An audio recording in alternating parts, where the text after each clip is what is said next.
Hail, hail, and welcome to the HomeBhoys Late Podcast. It is Thursday, the 10th of July. I'm, of course, Joe McKenna. We are back. It is preseason time. We are smack bang in the middle of the Festival of Intolerance if you're up the north.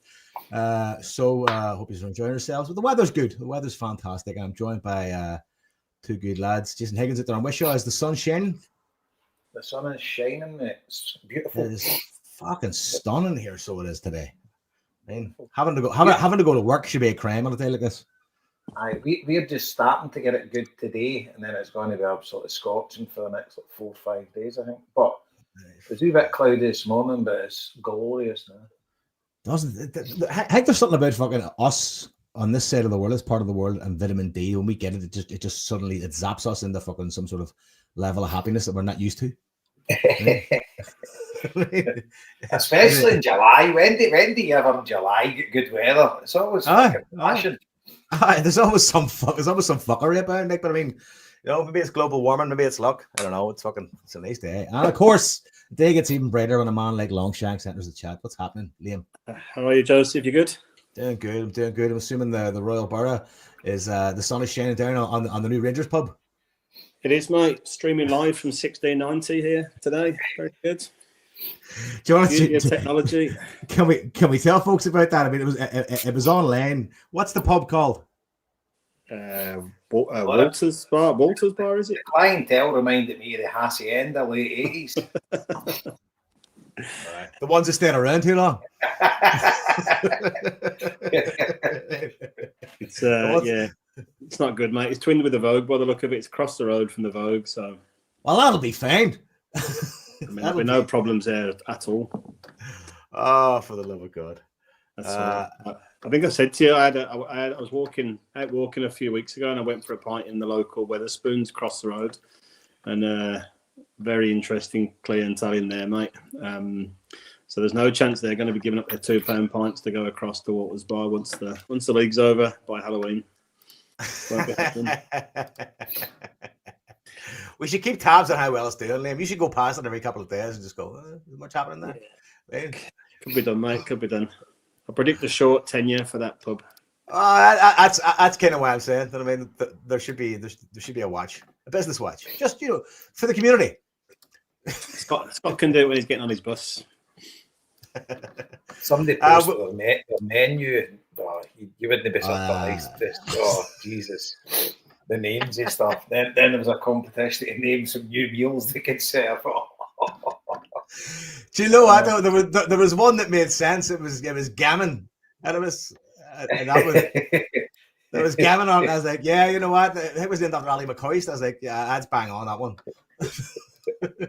And what about the boy that came from Ayr and he stayed over for 2 nights in Budapest? I mean, if you're going to travel the world, Liam, pick your spots. Well, do you know what? It just showed. I mean, right, that's their, apart from the fucking whatever the other one's called, I forget now, but that's their new attraction, right? There's more starting pubs on the same road in Rutherglen than there is fucking in the whole of Glasgow for them. So it's they haven't got much to look forward to, have they, or to enjoy? So leave them to it. That's the spirit, though. The spirit is defiance. We may be shite, we may lose, but here we have this pub, and you have to look at us. You're like, all right, fair enough. I've never on the huddle board there, but I looked on it there, and it says a boy came out with a cracker. He says, "Who's the idiot that decided to build a hospital electrical substation beside a bonfire?" Did any of you listen to the Free State podcast, the new one today of Joe Brolly? No, not yet. I'll do it tomorrow. That was a brilliant part. And he said the irony here. He said, if anybody hasn't seen this, is Moygashel. They have this boat on top of the bonfire full of. I showed up the funeral last night going, can you believe this shit? Full of brown mannequins that they've obviously stolen, who are wearing orange fucking life vests, and they're obviously going to torch this thing. It's an anti-immigrant fucking statement, whatever the fuck they're saying it is. But Joe Bradley made a really good point. He said the irony of this is amazing. He said because they're going to burn that, right? And as immigrants who came on a boat, set up their own kind of migrant communities. He said, and then they're going to celebrate King Billy, who came on a boat with the entire intention of setting up a migrant community. Aye. A bunch of planters as well. I seen somebody put a post up as well with like 3 Native Americans sitting on their horses and all that, saying, we don't really want to do this, but we're going to have to get rid of these fucking immigrants. Aye. Okay. The whole world is just turned on its head, and it's just what a fucking horrible place it is nowadays, man. But I was having a conversation recently with somebody about this, Jason, right? And like everybody else, you kind of fall into a bit of despair. I mean, you look at the fucking internet and you go, oh my God. But then again, the internet isn't your life experience at the end of the day as well. So there's that side of it too, right? I need to keep reminding people about this when they bring up, like, you see a video online of fucking immigrants. I go, like, what's your experience? And they're like, what do you mean? They're like, what is your actual lived experience of immigrants? Oh, my next door neighbor's from Nigeria. Fucking, there's a mosque going to court in the house. I'm like, and have you ever had a problem? And they're like, no. They're like, well, then there you go. What the fuck are you listening to the fucking YouTube and TikTok for, you stupid cunt? You know what I mean? But people are getting sucked into this bullshit, right? And it's lonely people. It's people who fucking maybe fucking, you know, haven't got a lot of critical thinking skills. And it's going to be a case of the good cunts are going to have to spread the good cunt vibes. And that's really all you can do at this stage. You know what I mean? The problem is you're outpaced by the fucking spread of fucking information. I mean, of false information. I've seen it firsthand from like where I'm living. There was a video put up being used from a social media account in this town that is being used by far right fucking fucking Twitter accounts or X accounts or whatever the fuck to spread and make it look like there's abductions going on all around the town I live in, and there's not. I mean, but this is what they do, and I suppose people like us need to stay the course. It's depressing, mate. I mean, imagine wake up in the morning thinking this is a really cool idea. This is what we're going to invest our time and effort in for the next few days. And if the police get involved, we're gonna have a fucking riot over it.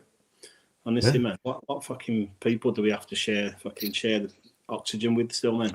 But these are joyless people at the end of the day, Liam. I think they're joyless people. I think that if you get any kind of gratification out of doing shit like that, there's a poison deep within you that is, fucking probably never going to be expunged. It's mental, mate. It's. I mean, how does someone sit and explain that culture to someone that doesn't know anything about it? It's a microcosm of imperialism at the end of the day. Someone must be beneath the heel. Someone, doesn't matter who it is, someone must be beneath the heel. That's it. That's all it is. That is the culture. Anyway, we're going to fucking rabbit hole here. Jason's got a list of transfers. Marty Flynn's going to be on soon. He's going to be joining us. He is currently exfoliating in his brass tub while his wife plans seating for a garden party and a choice of canapes, because that's how you live in middle class Lisbon. But he'll be on soon with his fluffy slippers on and his sound issues. Fear not. But I suppose throughout the summer, I mean, we all kind of switched off, I'd say, for a couple of weeks, because you do that. I suppose at the end of the season, you go like, "I'm gonna switch off, go to fucking ignore things." But then that craving comes back. It's like trying to kick a drug. You're like, oh, fucking, you're back. You're paying attention to transfers. You're looking at this. You're fucking watching rumors. And I suppose we're at the kind of stage now, all of us going through this each summer, that we kind of know, like, Celtic did the business on the QT, and next thing it's there's guys being signed, but my knowledge of who they've signed and what they are is limited because I've kind of not been completely clued in, because I've been fucking up my neck at work and I'm trying to square things away before going holiday. But Jason Higgins has got an in-depth report on every single player we've signed. I wouldn't go too far, but an interesting reading, kind of. So basically, expenditure and income, right? We've received 2.57 million euros in, and we've spent 1.5 million euros in transfers so far. So we've got a net profit of 1.07 million euros. We've got Benjamin Nygren, Swedish lads, come in from North Shelland, 1.5 million, and that's our limit that we've spent. Kieran Tierney's obviously come in for Arsenal, free transfer. Ross Doon for Aberdeen, free transfer. Callum Osmond has come in from Fulham, under 21s, free transfer. So Nygren is 23, Tierney's 28, Ross Doon's 27, and Osmond's 19. And then we've got Hayato Inamura, has came from the J League. Don't know what the transfer fee was there or whatever. There's nothing up. And then I think we paid 250,000 for him, Jason. I think I read that. Few places, yeah, around about that. Okay. So he's 23, but he's not had much games, national service or whatever. I don't know what it was. Was it college or whatever? But I don't think he's played much football, but seems to be all right. He looked all right in the friendly. But Lager Bielka come back on loan, but then we've probably sold him. Luis Palma, he's back from loan at Olympiacos. Odin Thiago Holmes still on loan. His loan finishes on the 31st of December. And Marco Tilio, his loan ended at Melbourne City, so he's back. So out, Gustav Lager Bielka on a permanent move to SK Braga, 2.57 million. Greg Taylor left, free transfer to PAOK in Greece. Scott Bain left, free transfer to Falkirk. Mike Navroke has left on another loan. I don't know if it's a loan with an agreement to buy, but he's away to Hanover in the Bundesliga 2. And Jeffrey Schlupp's loan finished. So he's not got a club. I don't know, in fact, is he way back to Crystal Palace? I don't know if his contract. His contract was done, huh? He's out of contract, so he's looking for a club, I would say. So that's basically where we are at the minute. Some rumours about Japanese forward coming in. Not entirely sure. I don't really know about any kind of rumours sort of thing. So I don't really buy into it. And we lost Greg Taylor, who went off to start a Greek separatist movement, according to the video that they put up on. Yeah, I was waiting. I'm saying I'm Brian at the end of it. I'm William Wallace. That's maybe the most dramatic fucking, for a guy of his ability, I love Greg Taylor. I mean, come on the fuck here. I think he would have loved that, because see all the Celtic Christmas videos and that, he was always right in the middle of it, and he seemed as if he'd have been brilliant in the dressing room. He always seemed right up for a laugh, and he was. Do you know that? I think we had a pod after the cup final. I can kind of remember saying this, but that was a big disappointment for me at the end of the season, was us losing the cup. But the fact that Greg Taylor didn't get a chance to say a proper farewell with fans, because the poor lad walked through and clapped everybody of the 10,000 or whatever that was still in the stadium trying to get up the stairs after we'd lost the cup.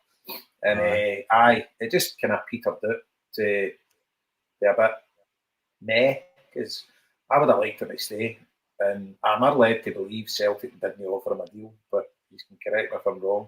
I do believe the information to tell the lad John sits next to us was correct. So that seems to be the general consensus. Isn't it like that? Basically, he was just kind of left swinging in the wind, and it's like, right, well, fuck this now.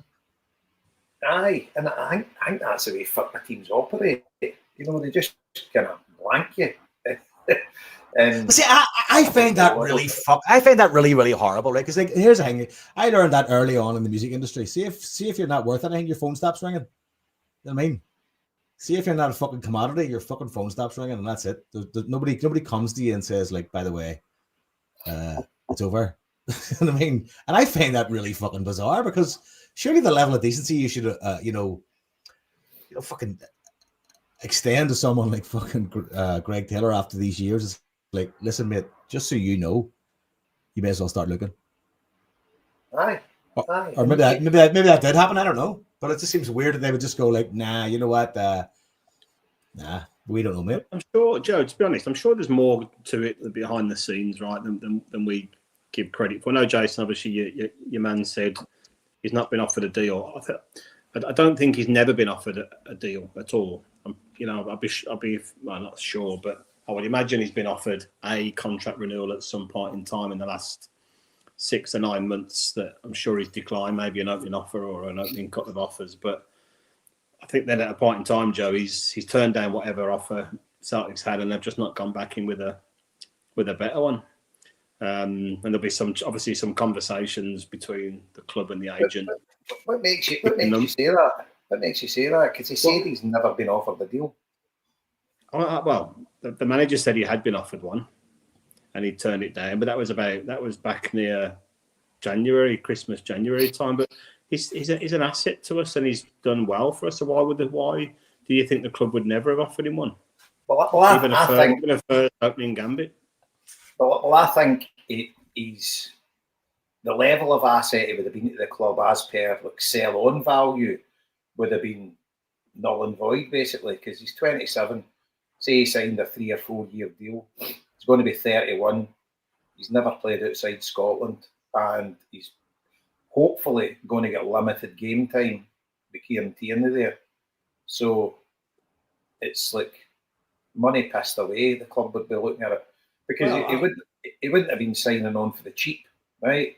So he'd have been wanting roughly 20 grand a week, I would say. And I don't think the club would have entertained that, having 2 left backs, getting a cumulative 50 plus grand a week. Yeah, I agree with that. I made that exact point before, in terms of why we hadn't signed him up. I'd be amazed if they haven't even gone a bit bold and just gone, right, we'll renew you at the current, your current salary sort of thing. You're Scottish-based player, counts towards the squad numbers for Europe. You've proven over a period of time. So there's plenty of things to at least justify giving the same deal. Aye, but the club giving him the same deal, that wouldn't have been acceptable to him. Because he's at the height now of his football. Aye, but at the height of his football career, he would have went there, got a hefty signing on fee, you would imagine, plus a decent wage. I mean, they've got him buck shee, so you'd like to think they would have gave him minimum probably £500,000 in his tail. And then you've got to think it was a wedge and a half. You've got to think it was up there, like. Do you know what I mean? They're getting a quality player, an international. That's. And he gives his family a great life experience. They're going to another country. It's fucking nice and sunny, and the food's good. So I understand why he's gone. I totally get why he's gone. I'd be amazed. I mean, it'd be appalling business practice if nothing else. If you just even look at it from that angle, never mind from the personal level. But I'd be amazed if Celtic's never made him one counter offer of here's an extension to your deal. Here's the thing that I thought though, right? Whenever all this was going on, I'm pretty sure Celtic haven't. But see the talk of him going to fucking Greece and that there, like, it was Greece, wasn't it? That's Cyprus. It is Greece, and fucking. I was thinking to myself, like, in terms of wages, the margins must be pretty fine in terms of like the difference. No, that's what I'm saying. I wouldn't They would be on like a par with Celtic wages. You would think. I mean, probably if you look at their wage, he'll be one of the highest paid at the club. I would think they would. I'd say, like, squad wages, Celtic to theirs, we would probably dwarf theirs, I would think. But it would, I suppose if you're him and say you're handed a fucking big wage of cash, the same for the club, and then you're getting the wage that you asked for at the club you've just left, that they wouldn't agree to for talk's sake. Yeah, you are going to do that, like, because on the balance of financial fucking leverage, you're going to say, well, I stand to make more doing this than I do doing this. And without a doubt, if Liam's sort of angling at Celtic offered them the same wages he's on now compared to what he's getting there, there'd have been no decision to make. You're 100% leaving. But you'd hate to fucking think the margin was 500 grand in his fucking back pocket. You know what I mean? Or something like that there. Something completely trivial like that there. You'd hate to think it was that close and the club didn't fucking match it. And again, we're talking hypotheticals here, but at the end of the day, it always seemed to me like it wouldn't have been a massive ask to keep him. But I just think the fact that Kieran Tierney coming, Celtic will be looking for a Tony Ralston type player, somebody that's maybe coming through the youths or whatever, or a young player, a project or whatever, that's happy to be on a minimum type wage, but play when required, rather than having somebody on a hefty wage that's sitting there playing second fiddle if Tierney's fit. Well, that makes more sense when you kind of frame it like that. It's the way pundits and that are talking about Greg Taylor would have been wanting first team football and all that. I think that's bullshit. I think he'd have been happy to sign on with Celtic again if they gave him a decent wage. And I'm not saying what he was on the now wasn't a decent wage, but everything's relative, and it's to do with what he could get somewhere else. And I don't think Celtic would have matched that at all. He'll be going there and he'll be first string, he'll be playing every week, he would reckon if he's fit. He's fit all the time anyway. He's not got any injury sort of history. No. You know what? Good luck to the lad, because apparently if you're a Scottish football player and you go abroad at the minute, it's nothing but fucking golden fields. Aye, good luck to him, And I would have done the same if I was in his shoes. So Really good luck to him. I just think, I said right for the start, Celtic will lowball him. And I'm pretty sure, I don't even know if they have balled him at all, but if they have, it's definitely been low on the lower scale. Are And it's any never going to work. are any of us actually expecting or waiting for Celtic to kind of stretch the financial muscle? I personally am not. I'm not. I have no expectation whatsoever. They'll wait to get the Kuhn money in, and then they'll spend that. And Yeah. they'll say, look at this signing we got. See, at the end of the day, but you pay 9 or 10 million for somebody, or you pay 5 or 6 million. Like, the stats in the past shows like what we got with Maeda, Kyogo, Hatate, no for big money, and they're talking this Japanese forward coming in. We've already got Anamura in. So at the end of the day, I'm not really caring the value of the transfer fee. And the thing is, we have got it right more often than not of recent times. So I'm not too worried. And I think we've got a decent scouting network that we have produced gems. I mean, the lad for Fulham could end up being a cracker, you know, we've had good results for there, you know, Dumbelli, etc. So, aye. But Jason, why do you think we are waiting for Kuhn to be sold? I mean, why? You know, we're not short of money, and I'm not saying that I disagree with you because I think you're right. But you know, we had money in the bank for the last couple of seasons, Champions League last year, turned a profit in last year's transfers again.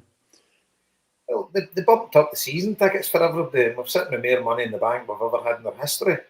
And they're still fleecing the fans left, right, and centre, taking off friendly for your season ticket. And that's kind of where I wanted to go, just to go, like, I mean, all this fucking money sitting there, and you're saying, oh, the Kuhn money comes in, we can spend that. And going, like, this isn't fucking swap shop. Aye, but that's what they'll be thinking. Me personally, I think that's what they'll be thinking on. And obviously, you don't know who else we're going to lose.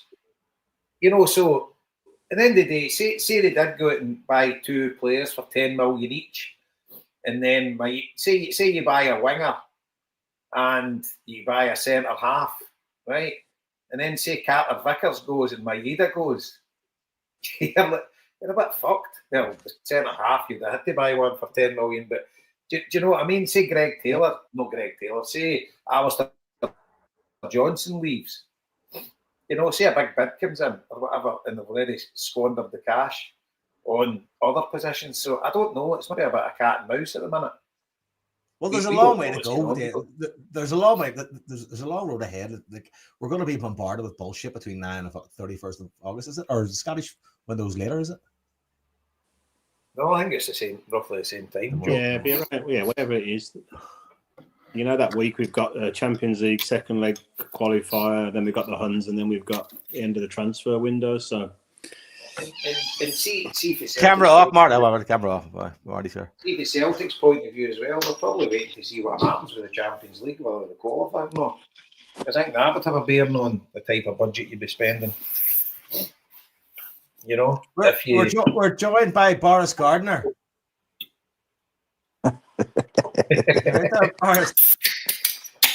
I want to make love to you. What's happening, Marty? All right. Evening all, just in from the garden. The man that's the expert in seaweed. Fuck me, sargassum city. Sargassum.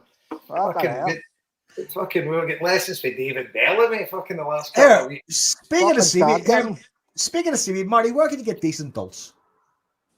Fuck, I'll get a decent dulce tomorrow. Anywhere down the coast. You can't get dulce around here.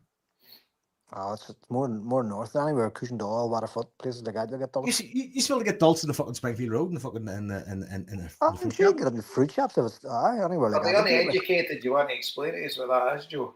Dulce is dried seaweed. It's a delicacy here. So all down the glens of Antrim, they cultivate it and they sell it to Japan.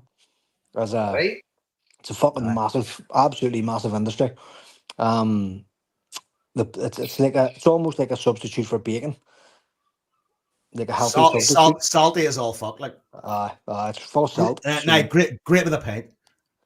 It wouldn't be my fucking cup of tea. When it's dried, is it like a wee snack thing when you're It's like they bad- it's they like bad wee dried bag. seaweed leaves in a wee bag. It's like a wee fucking. It looks like a large bag of weed, only it's seaweed inside it. You know what I mean? And then you just pick parts of it off and eat it. It's dead salty, and you can have it in paint. I grew up So fucking you're eating it like. driving down the coast, you'll see the Antrim Coast Road's fucking beautiful. If you've never driven down it, it's one of those bucket list things. Do it before you die. It's Oh, have one of I? those- It's gorgeous. So you know yourself. So when you're driving down the road, you'll see like the road. It's a military road. It was built to bring the Brits into the fucking Glens after the 1788 rebellion. So it's right on the sea, and so you'll see the slopes down off the road are stone, like flood defences, and you'll just see all the seaweed lying out drying with the farmers down there will farm it. You know, but there's a couple of different cafes and restaurants in around Cushendall and stuff. They use it for cooking. They'll cook you something if you ask them. But as I say, their biggest market's Japan. They make a fucking fortune selling it over to Japan. Aye, very good. I'd never even heard of that. I mean, I knew folk eat seaweed, but So I never knew. there's two things. There's a couple of things. It came from, and during the famine, that's how people down there survived. You know, they survived off the dulse, and the Lammas Fair is on in September, and end of August in Ballycastle, and that's the famous line in the song. You can treat your Mary Ann to some Dulles and Yellow Man at the old Lammas Fair in Ballycastle, though. And Yellow Man's like honeycomb, like a real tough honeycomb. Breaks your fucking teeth, great. And also to what we call Whelks, no, Oh, I love them, aye. so that would have been what saved people down there during the famine. There's no fucking potatoes. They'd have been eating the Willicks and the Dulles out of the sea. I used to love I used to love getting down to our glass and getting all the fucking fresh crab and all that sort of shit. You know what I mean? I loved all that shit. I'm not into seafood at all, but here, if you're into it, that's a fucking place to be. You know what I mean? Down by the coast. I love it. See, like you go up to Oban, man. Oban's fucking unbelievable. Would you love Dulles? I bet if you get a bit of Dulles, You would love Dulles. Aye. See a wee bag of Dulles and a pint of Guinness. It's fucking. It's just, and a book. You're fucking. It's good living. I could eat about 1,000 of them. Just sit there with a pin and just fucking do away at them. Oh, fucking all day. See on shelf. I just love it. We would have collected them all when we were kids, and then I remember going up one day, fucking. I had a big fucking bucket of Willicks, and my Uncle Harry says, "Whereabouts did you pick them from?" And I says, "Fucking down round fucking wherever it was." Told him, they hit me a big fucking slap in the head. He says, "There's a fucking sewage outlet there. Go and put them back." I had that fucking trundle the whole way fucking down, put them back into the fucking sea. we used to get mussels and whelks down in Southern Ness, the Solway Firth, but that's no far up the coast for Sellafield. Fucking. Oh, fuck! No, probably wasn't the fucking best. Fucking 10 kilo whelk. I'll be down the Glens tomorrow, so I'll get my hands on some stuff. I'll grab you some stuff. Send it over to you. Because the ironic thing was we drove the Antrim Coast Road. We were going to Donegal and we had plenty of time and we'd get the early ferry. It was years ago. So we headed round the Antrim Coast Road. We got into Ballycastle and see at the time, Linda loved Bailey's, but it was Aldi's or something that had like a substitute of Bailey's called Ballycastle. And we pulled into Ballycastle. Couldn't fucking find a bottle anywhere. Fucking sure, you wouldn't get that there. Not a chance. But that's beautiful. Like, it's a lovely part of the world. Like, really class. So we're very lucky. We have a caravan down there, so we've been down there our whole lives. So I don't know how the fuck we got on to the fucking this subject. Well, here we are. that is the culinary and cultural part of the show. Yes. Right? The fucking tourism board as well. We've gone from burning migrants on a fucking bonfire at the start of the show to now eating Willicks from Sellafield. That's kind of podcast you're involved with, folks. Just the way it is. Some things will never change. Before we were just going through transfers there, so we're a minute ago, and we were doing the what did Greg Taylor make and what did he? I heard you had you on fucking Twitch or whatever the fuck Twitch is. I was listening. Playing fucking blind darts with fucking Greg Taylor's life, and I don't know. I suppose are we all kind of sitting in the pocket going like something big's coming, but there'll be a flurry. Well, here's the thing, right? Whatever your opinions are of the players who've come in so far, the fact is they're in. Whereas this time last year, nobody had come in. We didn't sign Sinisalo, I think, until the last week in July. He was the first guy in, wasn't he? So at least this year there's a bit of fucking movement, positive movement. I mean, we had Tierney in, which is sort of tick that one off. But the striker from Fulham, you know, this guy from fucking the left back from Japan, who looked all right, I have to say. It didn't look like there was much wrong with me all night when he was fucking playing in Cork. He looked very And he's a capable on the centre ball, back good as well, passing. but they played him at left back. Aye. So He's a that bit could spring be. He's like it doesn't So, look like there's much to him. He's like fucking our mate Jared Reynolds, for fuck's sake. Me and Joe Big hate. stretch. Big That's stretch. exactly. That's what he looks like. These days, his fucking legs.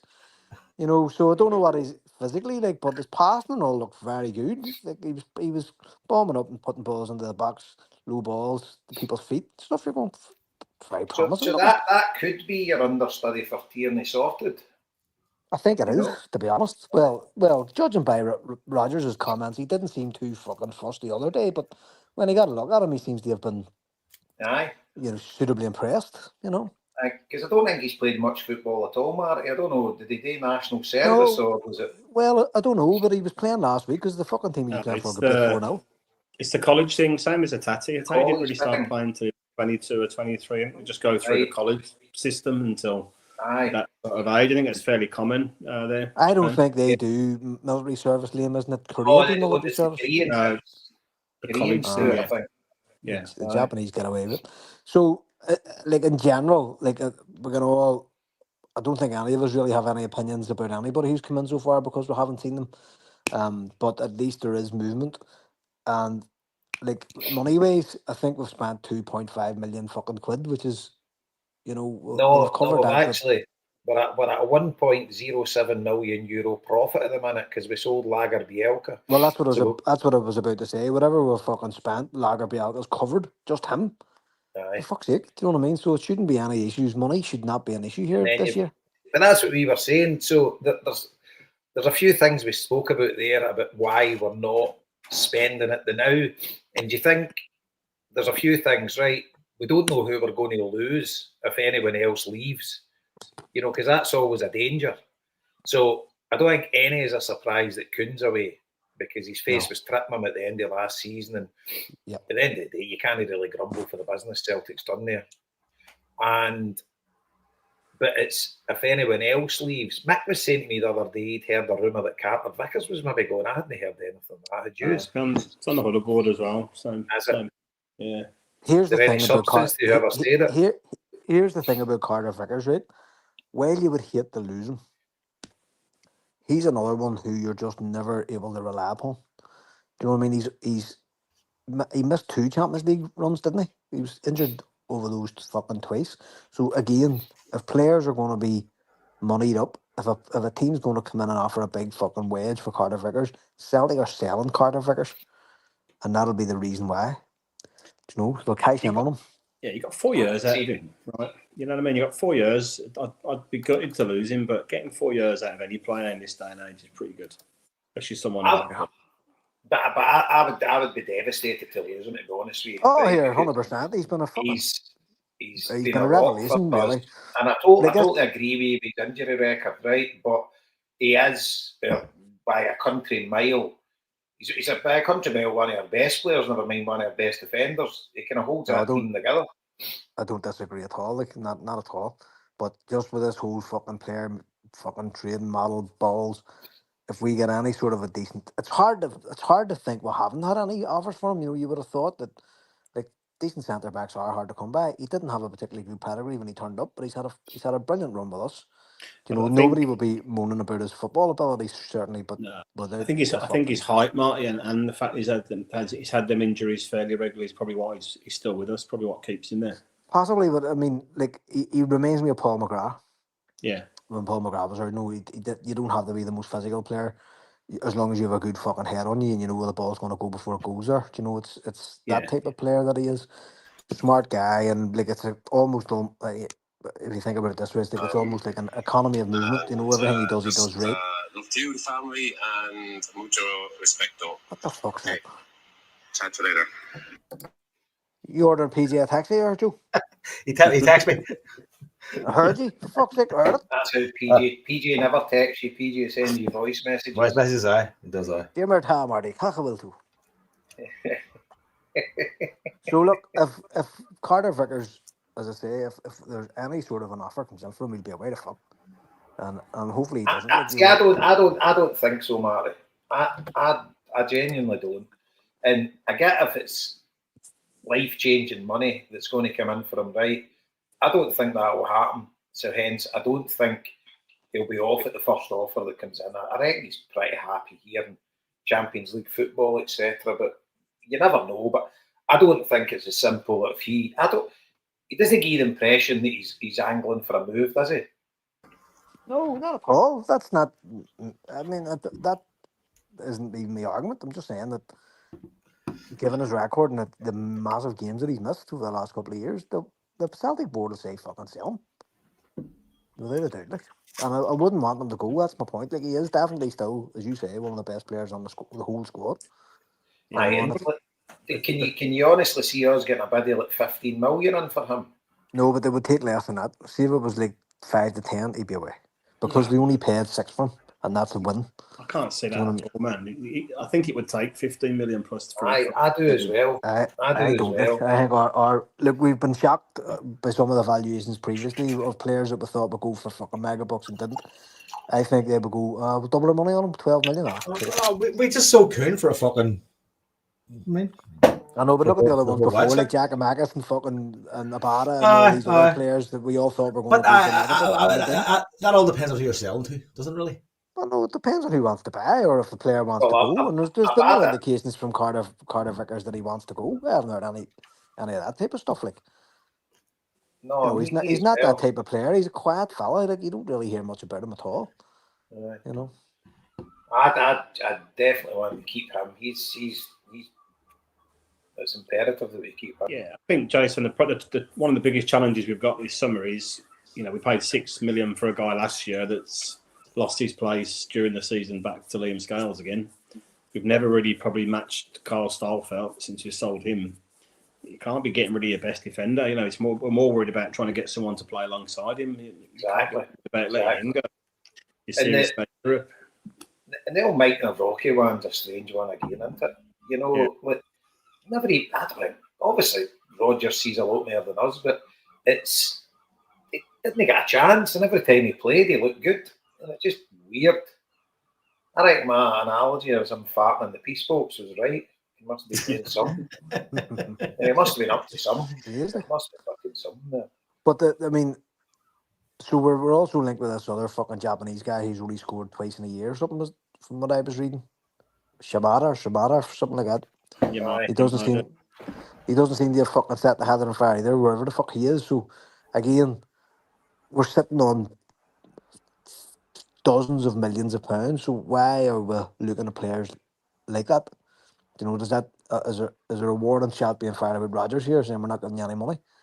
Well, that's the thing, isn't it? I think you can separate, right? You can separate these 5 players we've signed from everything else because they're no-brainers, aren't they? We've spent $1.5 million.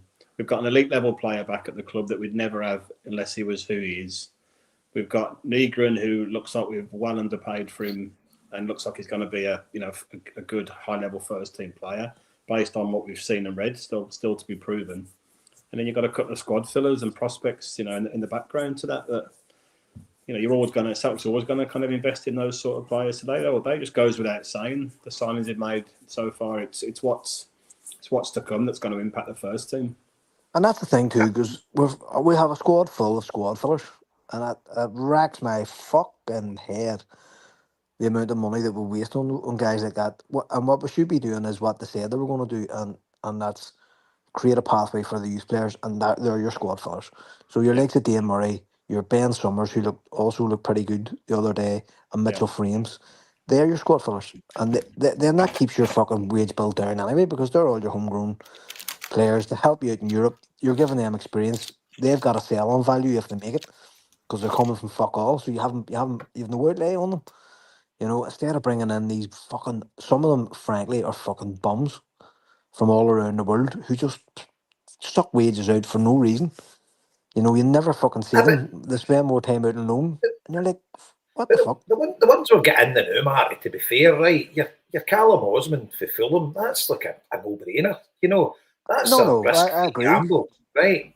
Totally. Inamura looks all right. So we've only brought 5 players in. I reckon that Benjamin Nigel will be in the first team.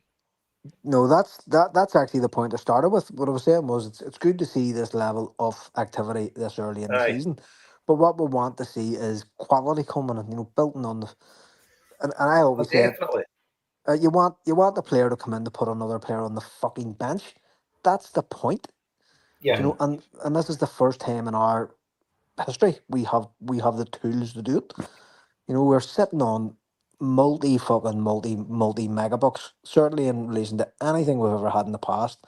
So a couple of two or three really, really star players shouldn't really be a problem, and yet then because this is what happens is you just buy all these players and they just sit and you're just wasting the money. You're wasting your opportunity. So say to your youth players, see all them kids that went down south, they're all now fucking bumming about in the second and third fucking tier of the fucking English things, and you know they're maybe in the reserves of their teams. But if you stay here, there's a fair chance you're going to play in the Champions League this year. Look what happened in January. Look at the players who were short by a season. The season, there's a chance you're going to get Champions League football. Mark, Do you know what I just mean? say on that point, we have to give Joe we have to put some respect on Joe's name here. Calling out Japanese internationals playing for Birmingham in the Championship. Well done, Joe. There you go. And Nailed I it. But Nailed it. I like how you've widened the search to Japanese internationals. And it was Hatate we were talking about. It was not a day with a Japanese international. It was Rio Hatate we were talking about. It was a specific football Listen, player. don't burst his bubble, man. Come on. That's his job on the show.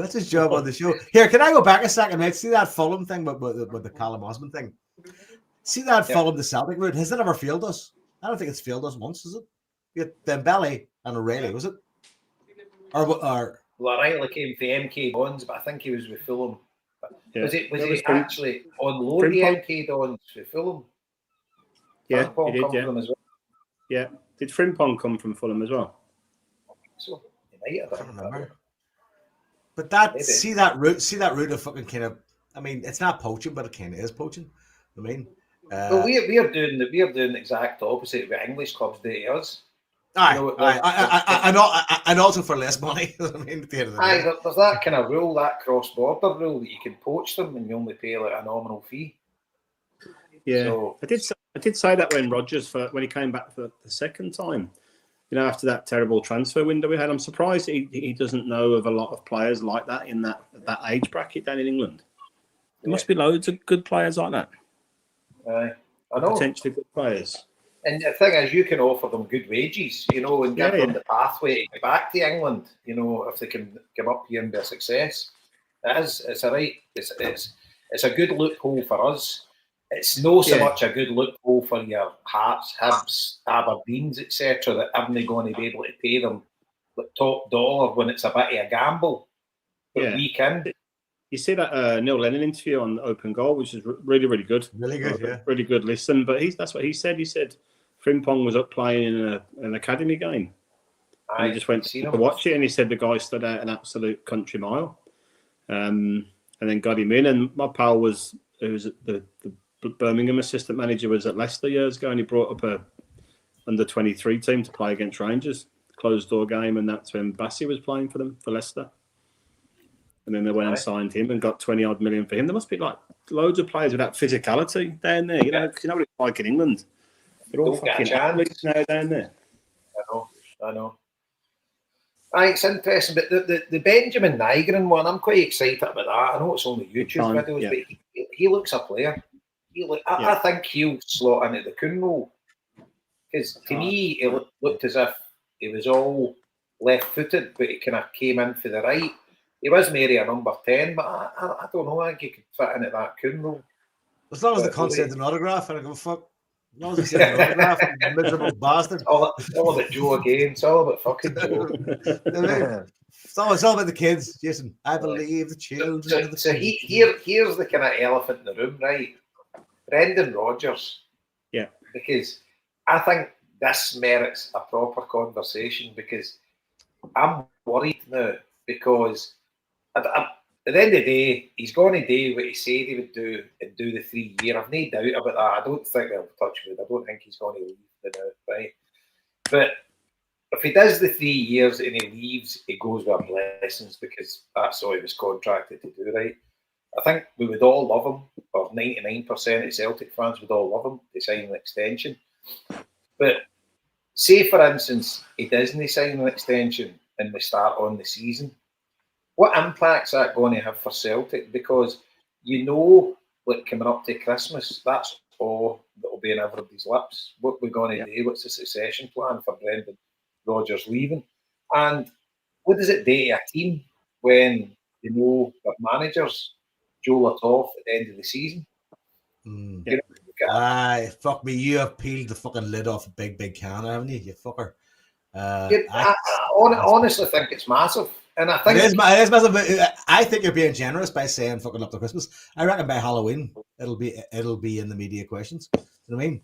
And I suppose, we like in an ideal world, you'd love him to be on the kind of rolling contract and someone like Strachan was on post. 100%. Well, the contract that he was on the first time. I would love Celtic to just actually get him to sign a 1-year rolling contract. That's the ideal world, right? But at the end of the day, I mean, if it's going to be announced, when would you want it to be announced? You want it to be announced like at a really pivotal time or a fucking a good time. You know what I mean? I would imagine you'd love to think that conversation's somehow been scratched in some way, at least been fucking like nodded towards before now. I mean, but you would love it to happen, but I know, but I think we'll all get a clearer idea when we see how the transfer window closes out, honestly. Because at the end of the day, the reason Brendan Rodgers left in the first place, and we all know this, is because his ambitions and his plans weren't going to be, I suppose, adhered to by the club. And the fit wasn't there. I mean, I'm sure there's other reasons, I'm sure there's money and all that shit. But I mean, if that, again, we mentioned this at the very start when Rodgers came back again. We spoke about this. We said, are the club going to make the same fucking mistake? And that's what we're going to find out. I think that's a bit simplistic that the club he left because I understand that. I mean, but it's definitely been a big factor. He's been on record saying he always had an inkling to go back to England, and that was always in his forefront. He thought he'd unfinished business down there, and he said now that he's got no interest in going back. Whether you believe that or not, but he's been on record saying that was his main motivation for going back to England, because he believed he still could achieve something down there in the bit of unfinished business.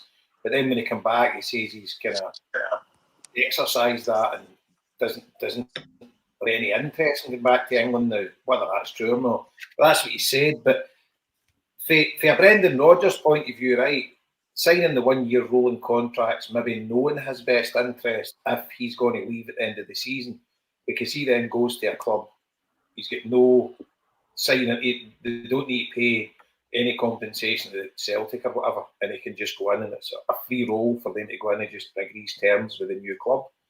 But if we sign the 1-year rolling contract, because I'm led to believe that Leicester City will have to pay us somewhat 4 or 5 million quid. Yeah. They had the players for up now, right? Around that. Aye. Whatever it was. So it's in Celtic's best interest, without a doubt, to get him signed up. I mean, ideally, he would sign another 3-year contract. That would be the dream, And you've got to say, what we achieved in the Champions League last year, and he's not been too shabby in the league either, but what we achieved in the Champions League last year, you've got to say, this is the time when the club has to back him and to try and move it to the next level. The next level might only be equaling what we did last year, or maybe getting through another, winning a qualifier. But it's definitely within our grasp.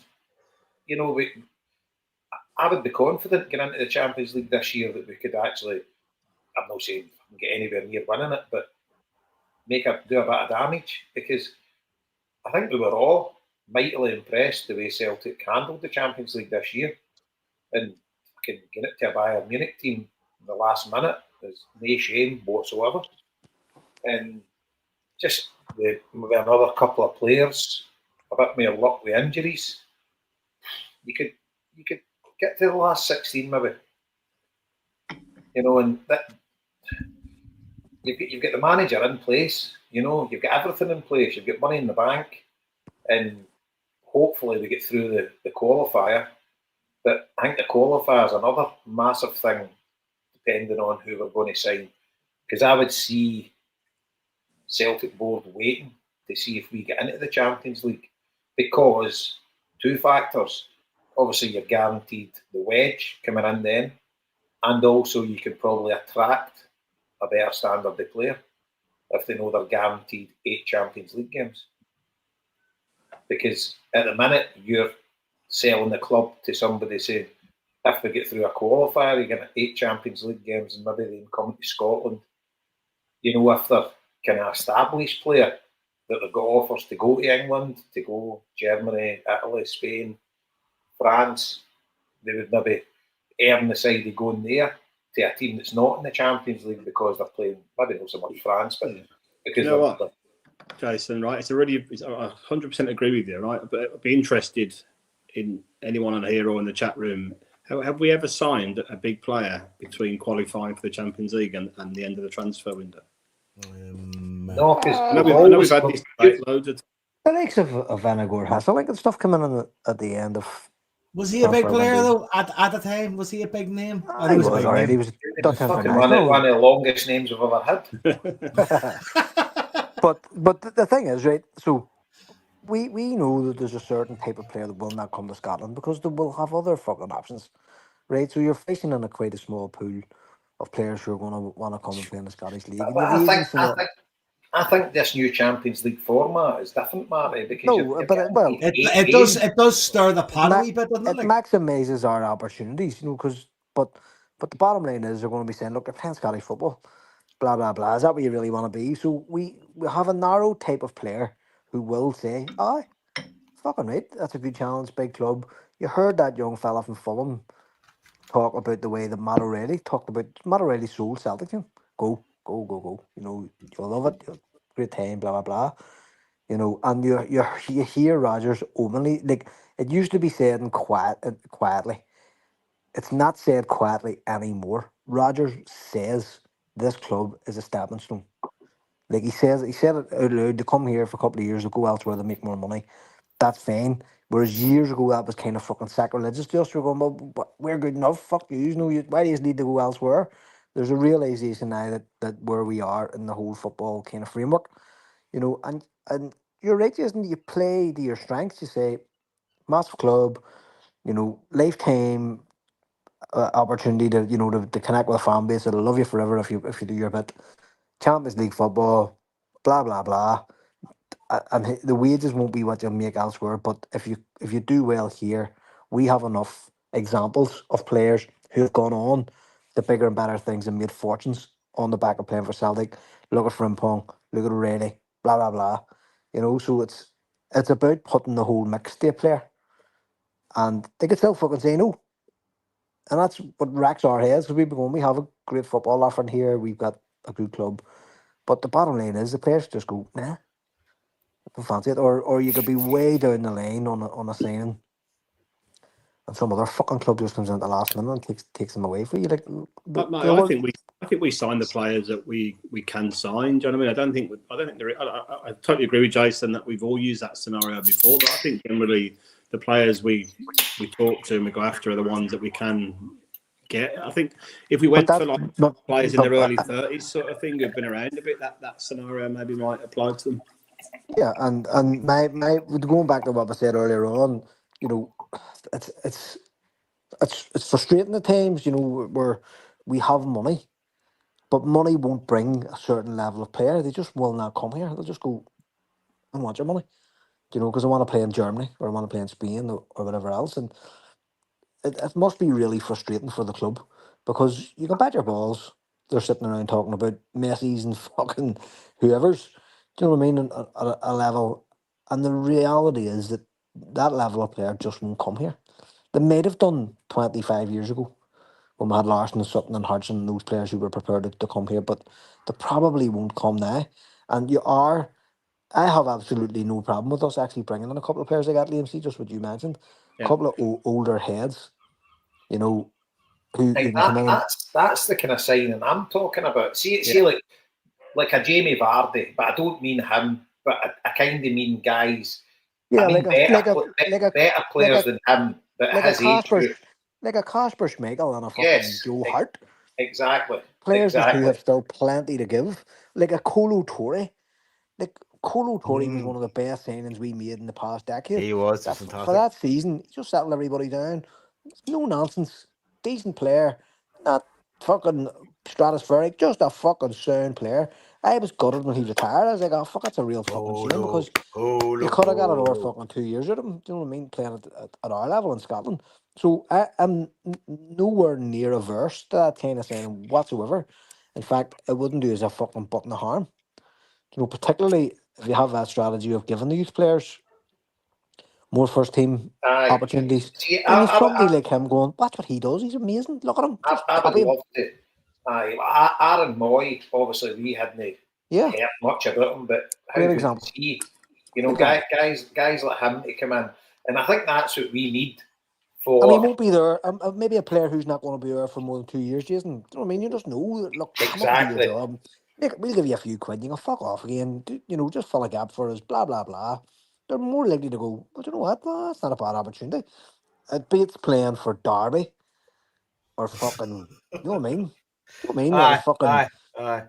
But see, but Liam, you've kind of had those along the road over the years. You've had the Hartleys, you've had the Robsons, you've had the Presleys. Could you imagine if you're a player and you're 30, 32, right? And you're looking at playing for a club in the lower championship where you'll make a few quid, but you're paying fucking 40 games a year, 50 games a year at that level. It's punishing. Do you know what I mean? Where you can say, listen, you come up here and let your light shine on, you know what I mean? That you're playing Champions League football, you're not playing, you know, lower championship football.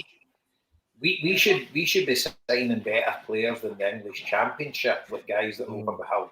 I'm talking about getting guys. No, I'm just using that as an example. You know, they're stepping down to the Premiership and they're making fortunes. Do you know what I mean? But you can say, well, look, we can match those wages, okay, but you're getting a better standard of football. Come up here.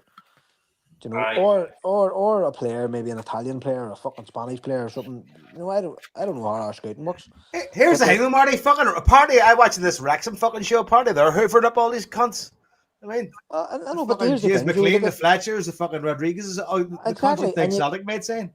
And you can hoover up as many players as you like, but as Jason says, we have the Champions fucking League to say you're not stepping down here, kids. This is fucking you maintaining your grade of a footballer who Celtic feel clearly can perform at this level. You know, where we wouldn't be fucking asking the other ways. It's a fucking. I mean, it's a real. I think it's a compelling argument. It's kind of like they don't put Muppets in the Champions League, and we don't either. No, but between us, we've been able to rhyme off 6 good examples there of players like that, where you can point to them and go, Kolo Toure, he was here for a year, had a ball. Fucking Aaron Moy turned it into a fucking superstar. You know, half the cunts had never heard of him. Do you know what I mean? It's definitely fucking doable. And Aaron Moy played for what, a year and a half, 2 years, and had a song before James Forrest. Fuck me. Yeah, but just to go back on, pardon me, need the booker, but just to go back on Liam's point, you know, I suppose if you're bringing these guys in, and they're all like I always use Paul Lambert as an example as well. They're all looking at the end of their careers and where they're going. You say, look, we can coach our kids. You know, get your badges started and do it here, and you know that's another thing you could say to them. You know, let's start looking at where you're going after your career, and if you're interested in that sort of thing, do it here. Because we want that fucking knowledge to transfer down into our system. You know, and good practice and things, coaching that players have seen elsewhere. You know, that's how we should be thinking as a club. We should be thinking almost like a framework where your offer is more than money, or you know, you're giving them a big football experience. Say, listen, come to us, stay. You know, stay on.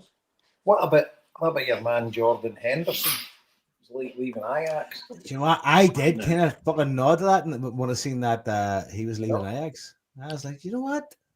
But again, these types of players, these are the type of players who I think do become more available towards the end of the window. Because there's nobody out fighting. There's nobody out fighting for them. You know what I mean? Kyle Walker would have been some signing. Do you know what I mean? It's like they're looking at September coming, going, where am I going to be next year? Well, where did he go? Kyle Walker, did he sign for someone this week? Did I hear his name get mentioned? Was it Burnley he signed for somebody in the Premier League? Have a look. I'm sure I heard his name get mentioned. I'm not a fan of Henderson at all. But I do think it's a bit of an interesting segue in, like we talked about. He signed with Burnley. Burnley, right. So Rodgers is definitely what age is Kyle Walker? 36, 37 maybe? He's fit as fuck though, isn't he? But that's Kyle Walker, 35. we have this argument. Me and Scott used to have this argument whereby it was only ever Teddy Sheringham. He was the only example that you could ever give of a player playing at the top level right till his fucking Zimmer frame was nearly going to be handed to him. They're everywhere now. Exactly, Jason. That is not the fucking case now. People look after themselves far, far better. Medical science is far better when they get injured. Sports science is far better when they're being trained so they can extend their career. And I'm telling you now, a couple of old heads like that, I would have no fucking issue with, like a defensive midfielder or a couple of centre backs at that age. Look at fucking Davy Weir.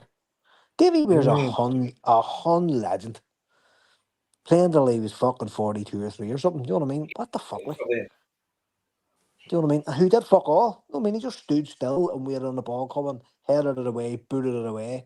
No nonsense. But he could read a game. Do you know? And I'm sure Big Pat could have put in a word with Kyle Walker too if we were in for him. Big Pat, but that's my point. Like, there's loads of players where you're coming close to September.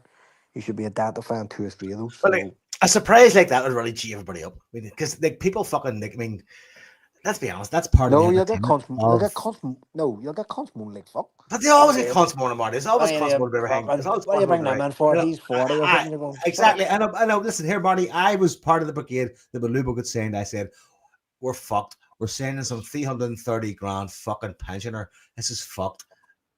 And then, you know what I mean? Boom. Boom shagger. Boom I was shagger. One of the people. Listen, Liam, you made a point, and we kind of get. You said, "Do we ever sign MD like before, like the qualifier?" No, between qualifying and the end of the transfer window, so like that 3-day gap or whatever it is. Do you know what we've actually done? We've actually get fucking bombed out, and we made signings. I remember it was a few years ago. I try to think who it was. But we fucking we lost the qualifier and then we brung them in after it. You're like, what the fucking, who thought that up? Do you know what I mean? It could have been the difference to getting you through. Yeah. But, so I don't know. It's like, you think, is there only 3 days? I mean, you know after the first leg, if there's a good chance, and you get a right good result in the first leg, you're potentially there. But, somebody like Kyle Walker, for instance, that would be probably a game changer for somebody like that if you could sign them if they were guaranteed 8 Champions League games. There'd be certain players out there that would make a massive difference. And it doesn't always work. Like, what do they call that stupid Hong Kong to miss the penalty in the thing? Oh, aye, the Welsh boy. Ramsey. Who? Ramsey. So it doesn't always work, but it's worth fucking having a go. Do you know what I mean? And saying, here, you know, come in and whatever your position is, we need to strengthen there, you know, and if you come in this place to fucking 2 cunts in front of you, then you're in. You know, and that's, I always say too, it's great for players who are already there to keep the bastards on their toes and say, listen, if you're out, you're out. With somebody else here ready to come in, you know. Yeah. So it'll be interesting to see. It's still very early. You know what I mean? It's not even the 12th. Fucking bonfires haven't even been lit. You know what I mean? Not on every coast flag on fire yet. Do you miss the bank holiday, Joe? Do you get it? What? Do the fuck? No, I'm saying, Joe, do you miss getting the bank holiday? Do you know what? See, when I worked in shorts, Marty, Jason, when I worked in fucking Bombardier in shorts at Newton Abbey, I was like one of maybe 15. So you have to understand here. See this factory where Joe worked. It used to be festooned inside the factory. Oh, the flags. This is no kidding. Like, there's music in the canteen. Flags and bunting inside the factory. Not on the walls outside the fucking factory, inside the factory. Selling poppies. There was bad music in the fucking canteen of the 12. It was insane. I was one of maybe 15 to 20 Catholics in a workforce. This is no joke. 1,500, right? And here's what would happen, right? Do you know where you get your annual holidays and you get a certain amount of days, right? You would lose 2 weeks immediately at the start of every year because they would shut down for the 12th for a fortnight. So no matter what you fucking thought, what holidays you wanted, you lost 2 weeks of your holidays immediately. This was like this is a Canadian corporate fucking enterprise that agreed with these fuckers and said, listen, yeah, no problem. You could just shut down for 2 weeks because it's culturally appropriate. And we all lost our 2 weeks of our holidays in the fucking 12th, where we couldn't really fucking go anywhere other than fucking down south. Well, see, the thing is, I'm not actually getting in their side here, Joe, but see here as well, the same time of year, no, actually the 12th, but it was the last 2 weeks in July. Factories here, for I was a kid, all shut down for the last 2 weeks of July. It was the Glasgow Fair fortnight. But that was the case all over Britain. You had the Glasgow Fair fortnight, and then you had the Birmingham fucking fortnight, and the London fortnight. And that's you still actually get that to an extent. You'll see holiday deals for Spain in different areas for different times. It's kind of lingered on. Aye, you know? Edinburgh had a different one for Glasgow. It's a Dundee had a different one. But it was a done thing here that you had your 2 weeks summer holiday in the last 2 weeks of July, whether you liked it or not. No, we just lost the 12th fortnight. Yep. Still the builders fortnight.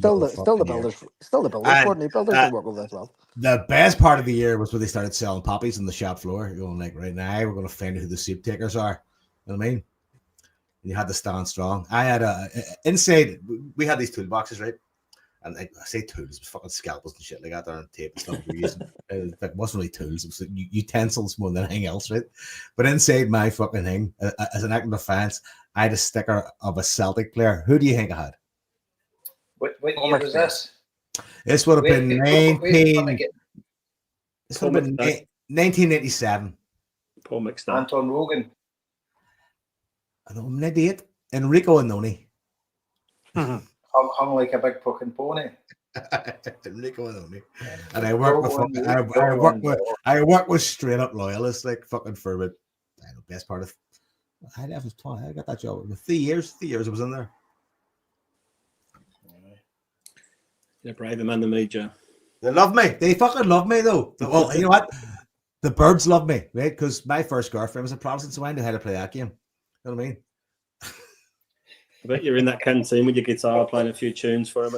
I was playing poker with the Fenians, Liam. That's all I did. I was playing poker with the Fenians, and I don't even know how to play poker. That's why I lost so much money. I just checked the chat there. McCory's putting questions to us. Fucking jump over here, you banger. He's a piece of shit. I meant the Scott hurling from the ditch, McCory. Yep. Talk about hurling. Fucking hell! What about that at the weekend, Marty boy? What a sport. We get fucking PG. We get all wet in the chat now. Well, it's going to be a bastard for tickets this year. Everybody's going to be crying their fucking soup. When's the last time Tip won? A long ago, a couple of years ago. Cork haven't won near 20 years. Oh, Jesus. So tell me, a Cork, because Dublin are fucking hopeless at the hurling, right? They done all right this year. But is Cork the number one county for the double? Good at both of them? They have what you call a dual county. So there's years where Cork's football and hurling teams have been in All Irelands. You know, not I think not since the 80s, but they had an amazing team. Sort of early 2000s, mid 2000s. You had the two Halpines, the two O'Connor brothers. You had fucking Joe Dean. Donald Cusack was their keeper. They were phenomenal. And then what happened was they got into a row inside the county about money, and the Cork players went on strike, and they've never really recovered from it. Like, it's taken 20 years. That's no kidding. They've never really got back on top. You know, so they've been kind of a sleeping giant. But because what a crowd they had here. They're hungry. That's why they're totally fucking hungry for it. They haven't won since I think 2005. They outnumber the Dubs about 10-1 in the stadium, it looked like. Oh, 100%. 100%. So the Dubs would be more of a football county anyway. Dub hurling's only really coming to the fore now. But back in the 80s, the Tip hurling team was legendary, wasn't it? Like, back in the 80s. Tip were outstanding. But Cork were always thereabouts. But the problem was, you have all the teams from Munster, You know, so you were only ever getting one Munster team coming through a year because whoever won the Munster champ. That's why Aye. the Munster final is one of the biggest fucking sporting events in the world, because only one of those counties are going to get out. You know, so that's why Cork and Tipperary have never played each other in a final, because they would have been only one of those teams would have got through traditionally. Whereas since the rejig, you've had obviously the player strike that fucked them, and then you had this juggernaut Limerick team who came through and who just swept all before them, and before that, Tipper 3 or 4 in a row. Do you know what I mean? So it's been a long time coming from them. So the bastards are hungry. They want to fucking win this. You know, great county too. Like we had links with there's a team in Cork called the Piercings, and my kid brothers used to go down play down and whatever else, and they have their insignia is the red hand of Ulster, but it doesn't have a thumb. And we said, then where's the thumb? And they went, it's not going back on until we get the 6 counties back. And that's deepest, darkest Cork, rebel Cork, you know. Good. I know since you poisoned me, but I watch it all the time now. Fucking absolutely brilliant. Oh, that's It's fucking some, outstanding. It's rare to see a oh, poor hurling game. No, I mean, it's rare you get a bad game. the ability of the boys is on the fitness levels is fucking unrivaled. It's unbelievable. It's well, it See, takes see that the dedication. see just the ability of them, the way the ball's in the ground where they just shoot it up, and they see the guys that catch it with a bare hand and all. It's came the length of that field, and you seen actually when Celtic were playing Cork City, the size of a hurling park, you know, Yeah. because you obviously seen compared to a football park. Yeah. But, they had to bring it in, like, I don't know how many feet, maybe 40 feet at one end aye. and maybe 20 feet at the other end to shorten it down, you know. So, but the other thing is there's more players. It's 15 players on a hurling team rather than 11, you know. So you have a couple of extra bodies to cover the space, you Tip know. one at the 14. I know. Some results. An incredible goal as well, though. I mean, like, here's the thing: people that don't watch hurling don't understand how hard it is to score a goal in hurling. I know. Well, that's why I can't get my head around, Joe, because I'm saying it must be easy to score a goal. No, is it fucked? Aye. And It's tough. fucking Kilkenny didn't score one goal. They scored about fucking 800 points and not one And goal. Kilkenny are the big team. Like, Kilkenny are like, there's no other sport in Kilkenny at all. They don't play anything else. They don't play Gaelic football, soccer, fucking nothing. They don't give a fuck about anything. All they play is Born with a hurling. Born with a hurl in your hand. There was a very famous picture a couple of years ago of the school went to mass, like a leavers mass, and they had to leave all their hurls outside the fucking chapel, and the fucking hurls were piled like 10 foot high outside the church, you know. So that's all they do. So for Kilkenny to be in such a rut is like unheard of. You know, that they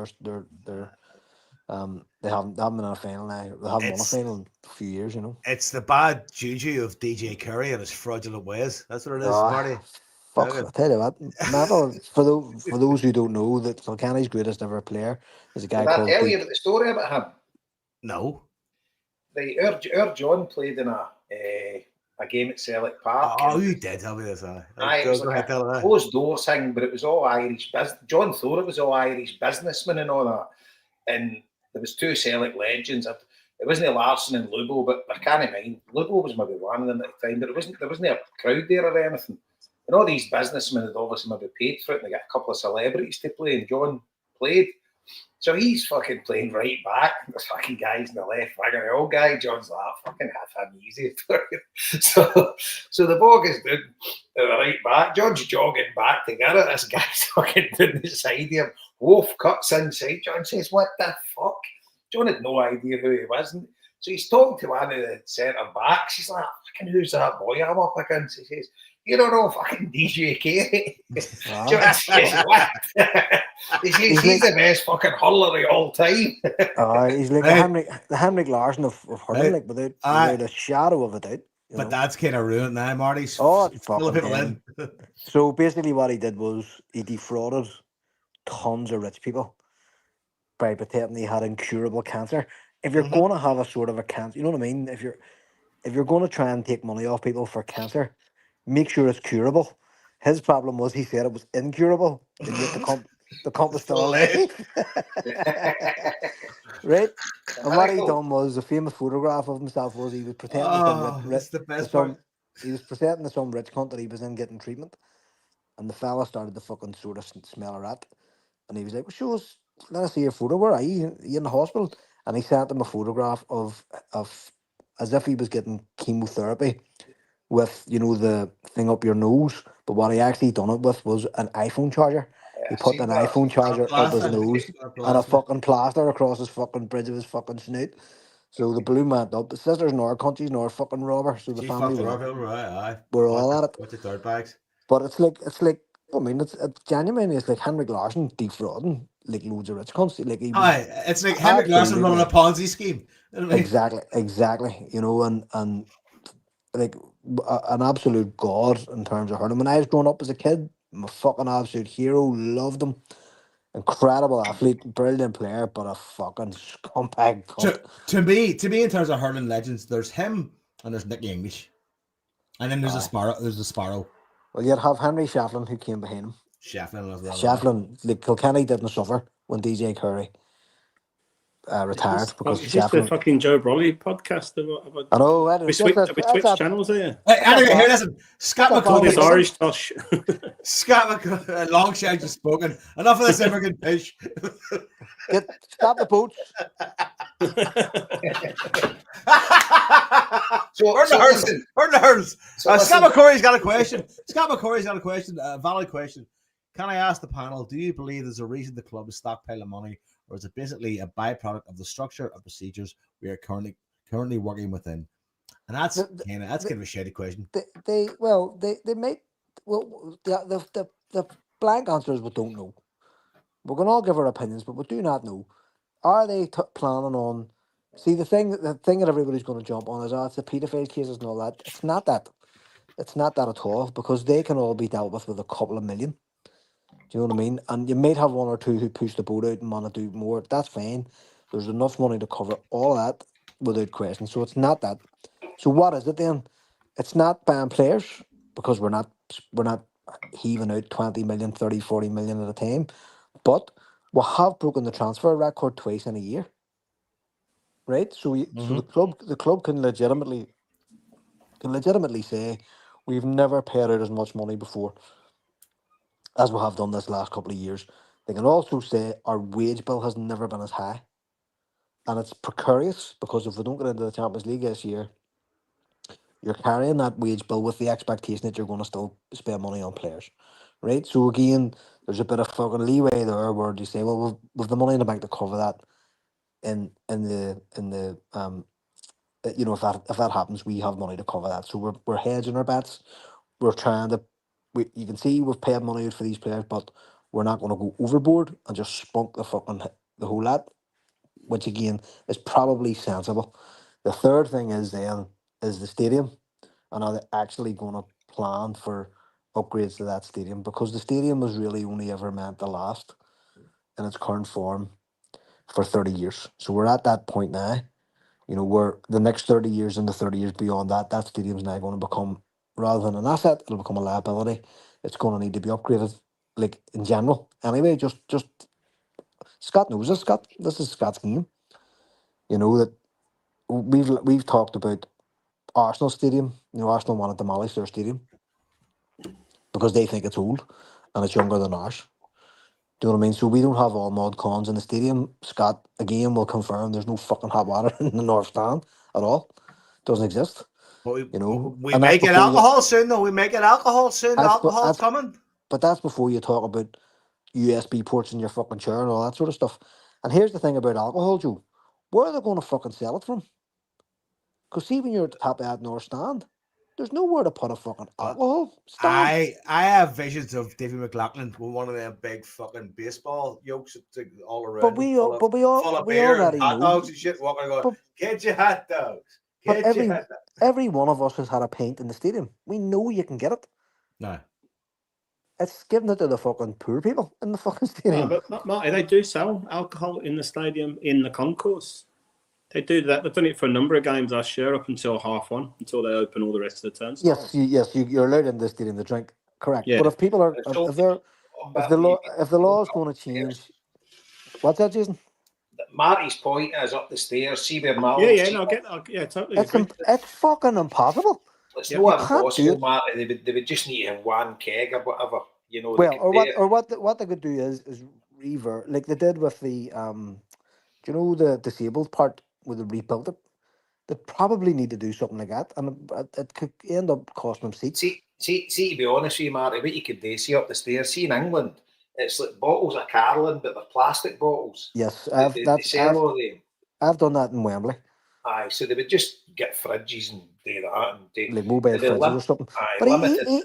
even at that, Jason, like it's fucking so. See the wee corridors up on the top of the north stand Oh, on the it's top of the tiny. track. It's There's tiny. fucking no room. So Aye, even it's for sat like up there for years.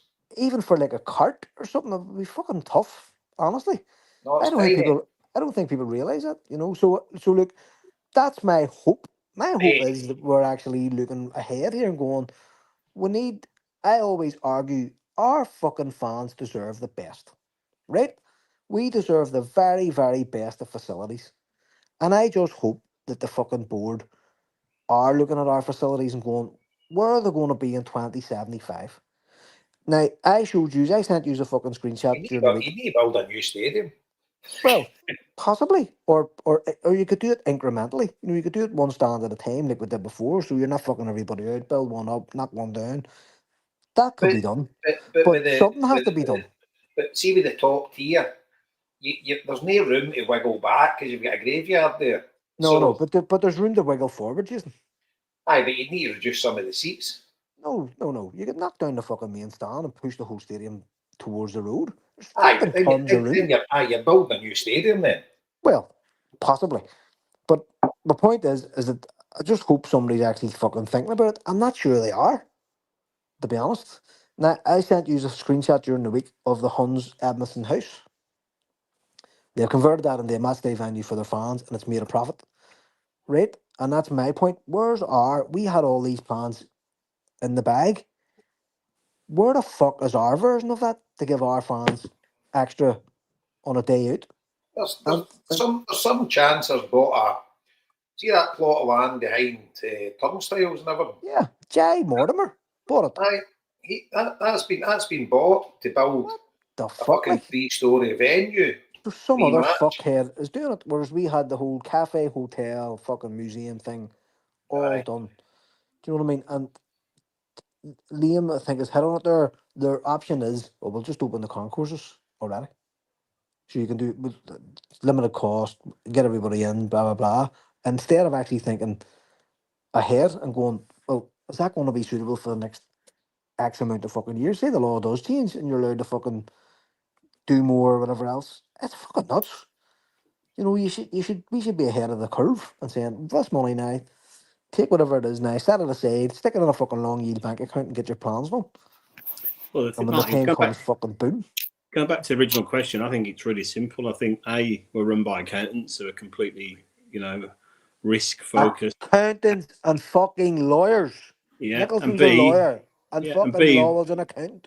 And B, we're winning all the time. So there's no, they don't have to play to the audience. Do you know what I mean? They're just, season ticket waiting lists, demand there all the time. We're winning all the time. So, they get a bit of moaning, but they don't have to do fuck all, really. Yep. I agree. Really sad. Really sad. So there's zero ambition in the club. A long-term ambition. I would agree with that. Anything strategic, anything innovative. I asked Brendan Rodgers that question, and he answered me like I had two heads, man. Just you know what I mean? But when you where's think the about innovation there? Our stadium's 30 years old, right? It's 1985, basically 95, 96. Are we planning on keeping this same stadium for the next 30 to 40 years? Like, surely we're not. 100% we are. Well, that's my fear. My fear is that you're fucking spot on, Jason. And that's those sorts of things are what, like Fergus McCann was saying, that your stadium should be your revenue generator. Do you know what I mean? That should be your primary fucking asset, and everything swings around it. It was never really done, and they've tacked on wee bits like the fucking cafe and the sports bar and opening up the concourses, but there's never been any thought to say, right, what's happening when we die? Aye, You know, the thing is, and those things will catch up with you. Stupid. when you actually think about it now, when they built the stadium, right, they must have done it kind of on the cheap because they built it in the exact same site without any foresight, because you've got a massive bit of ground in front of the main stand that you could have moved the stadium 40 feet towards London Road Yep. without any problem. But it would have mean building a new stadium. So they had the main stand in place, so they built the other 3 stands. And at that time, Jason, you think about it the other way. The main stand wasn't that old. It was less than 10 years old, so it was modern enough. Do you know the for main those stands days. don't get any running hot water? I wouldn't fucking doubt it. The main stand is actually the main stand that has been there since fucking the 50s. It's the same stand. I think it's the early 70s. It's the same stand. Surely you could find a plumber that could fucking find but could find a way to put hot water all they did, among the pipes. I mean, but my uncle Cormac's a plumber. He could figure it out. He loves you it. could, but you'll lose 3 rows of seats doing it. That's what they won't touch it because they know it'll cost them fucking hundreds of thousands of pounds in the long run. Can we make sure some of those seats belong to Rod Stewart? You can't actually do it right. Scott says the main stand has got hot water. Well, I'm led to believe the toilets my mate used hasn't got any hot water. So some of the toilets haven't. Yeah. Is he colourblind? Is he red and blue? But this is the point I'm making. The actual stand where you sit is as old as fuck. It's older than me.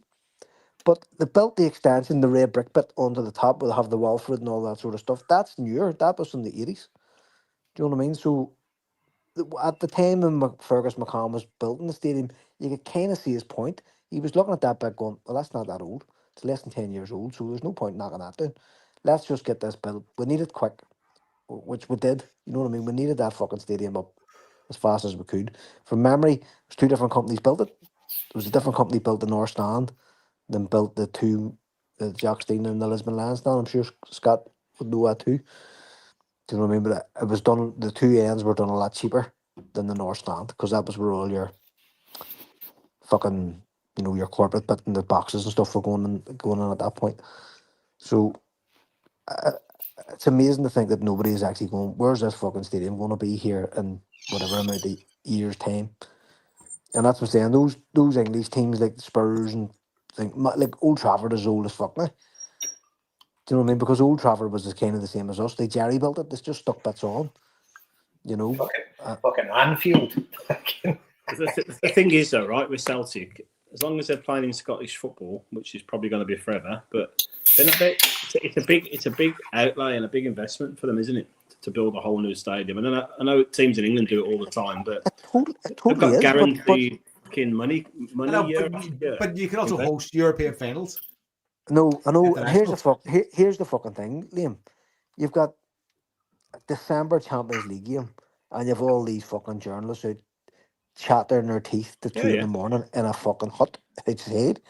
That's the sort of shit that we should be saying. Do you know what? As a club, that's not acceptable for us. We should be we should be doing this, and we've got tons of room around the ground. We can build fucking something if we don't have to knock a whole fucking stadium down, but we can definitely do more. That's the thing. So we've talked a lot about rebuilding the main stand, which is where I think we should put the money. But I mean, what you're talking even to do that? 100 million? Oh, more? Easy, right? easy. So easy, absolutely easy. But the point is that it's a long-term thing, so it shouldn't be. It's not coming out of your today money. Do you know what I mean? So you've got a chunk of money, you bury it, you say we're putting that in a long yield account. That'll work itself out. Get the plans done. You have to go through all the planning shit. It's not like the 90s where we were going to fictional fucking Swiss banks, or where we were relying on multi-millionaires coming from fucking Canada. We are a fucking sound business, and we can take on debt now to do these things.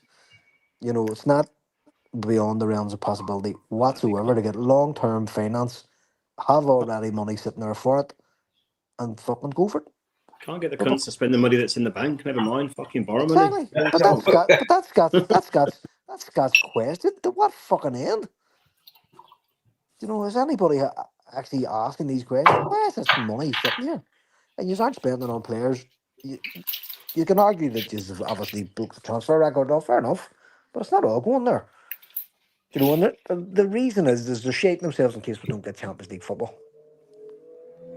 That's the short term answer. But say we do. We have North 50 million this year. But that doesn't make That's sense 3 years because in a row. Kuhn's about to go, right? So Kuhn's going to bring in 18, 19 million or whatever it is. So, we're already, even if we bought 2 or 3 players for With Kuhn- 20, 25 with- million, we're going to still be with almost Kuhn, even. With the money we made on fucking Kyogo, with the money that's coming in from Frimpong, Yeah. like there's no shortage of money. The Exactly. money, like this time last year, we actually had the issue of fucking warning to the stock exchange because we were too rich. Probably will again. Fucking hell. Do you know what I mean?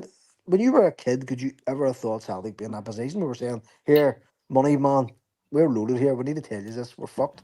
We're actually through the roof in terms of the money that's coming in. What the fuck, like?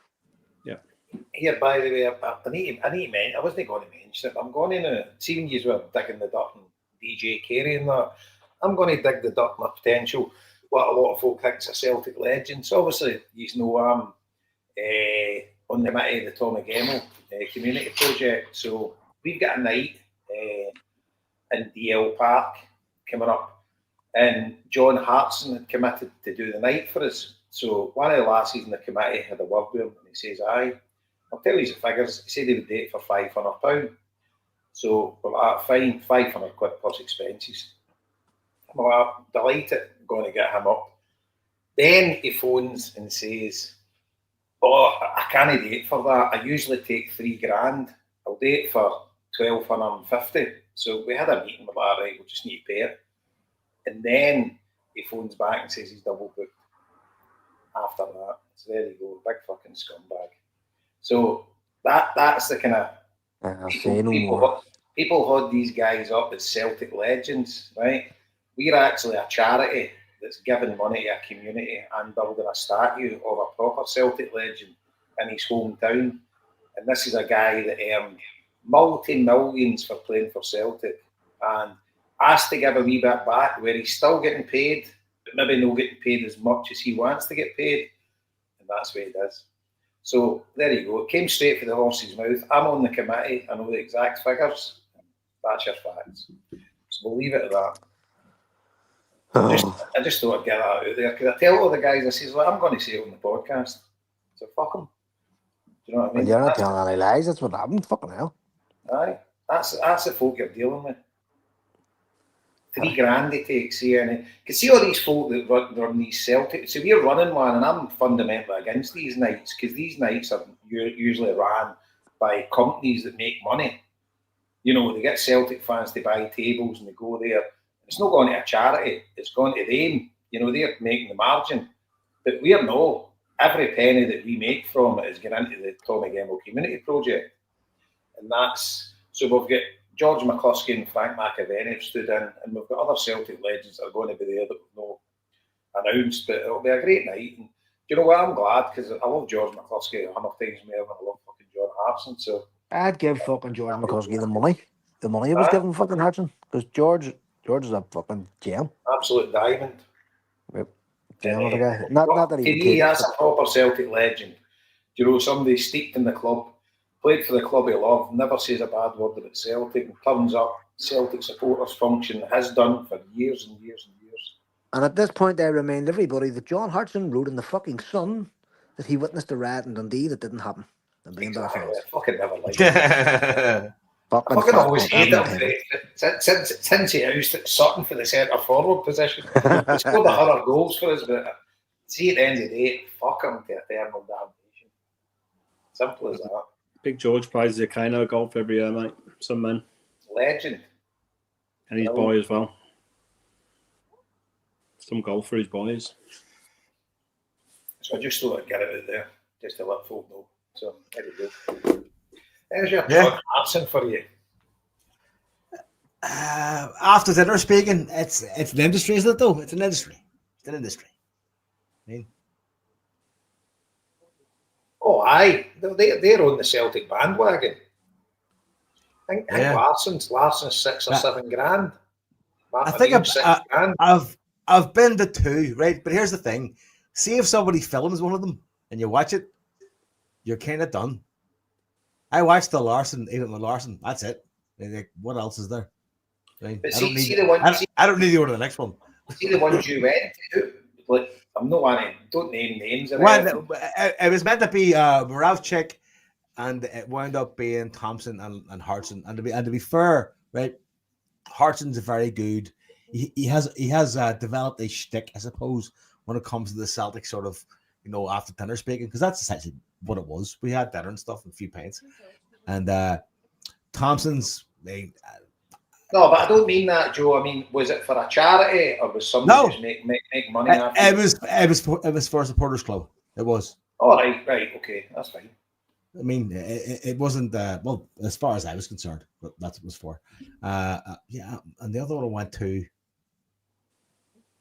was it Petrov? I don't know, but I've been to two, and I think I've been to enough though. Two's enough. I mean, I think the actual the idea of going and seeing your heroes in the flesh, I suppose, is the kind of draw, and the stories are kind of the draw as well. But I mean, like, we've all seen different versions of these kind of like nights, and it's generally the same story. I mean, you've heard it. I mean, how many times have you heard the? This is totally offside. How many times have you heard the Eric Cantona, Alex Ferguson after he jumped into the crowd fucking story from different players in Man United? It's that kind of sort of thing. Like, we've heard the like, we've heard the Bobo Baldi grab Stan Petrov story from fucking 9 people who made it in fucking, some of them made it on the sub bench. I mean, it's one of them ones. I mean, it's kind of like it's a performance, it's a show, it's a bit of a bandwagon. And see if you're into it, you're up for it, and you want to spend time among other Celtic fans being nostalgic and listen to these stories, you fucking go for it and you enjoy yourself. The thing is, Joe, I get all that, but see fundamentally, before you go to these things, look at what it's for. If it's for a supporters club, right, or if it's for a charity, bang on, go for it. It doesn't really matter what they're saying. I don't really care. You're just having a night out with your mates and you're listening to some partner, so it's always good. But the bottom line is, some of these things are run by fucking XL Promotions or whatever the company's called. Well, that's what it becomes, the cottage industry, Jason, and that's what becomes problematic. I wouldn't give you 2 pence to go to one of these things, So, but again, and I suppose that's where it becomes a wee bit kind of ethically strange for people like us who go like, well, if I'm going to go and see you, you're doing this for profit. You're not. Are you really the kind of person I want to go and see? Listen, I think we can say formally on behalf of the HomeBhoys, John Hartson's a piece of shit. Right, that's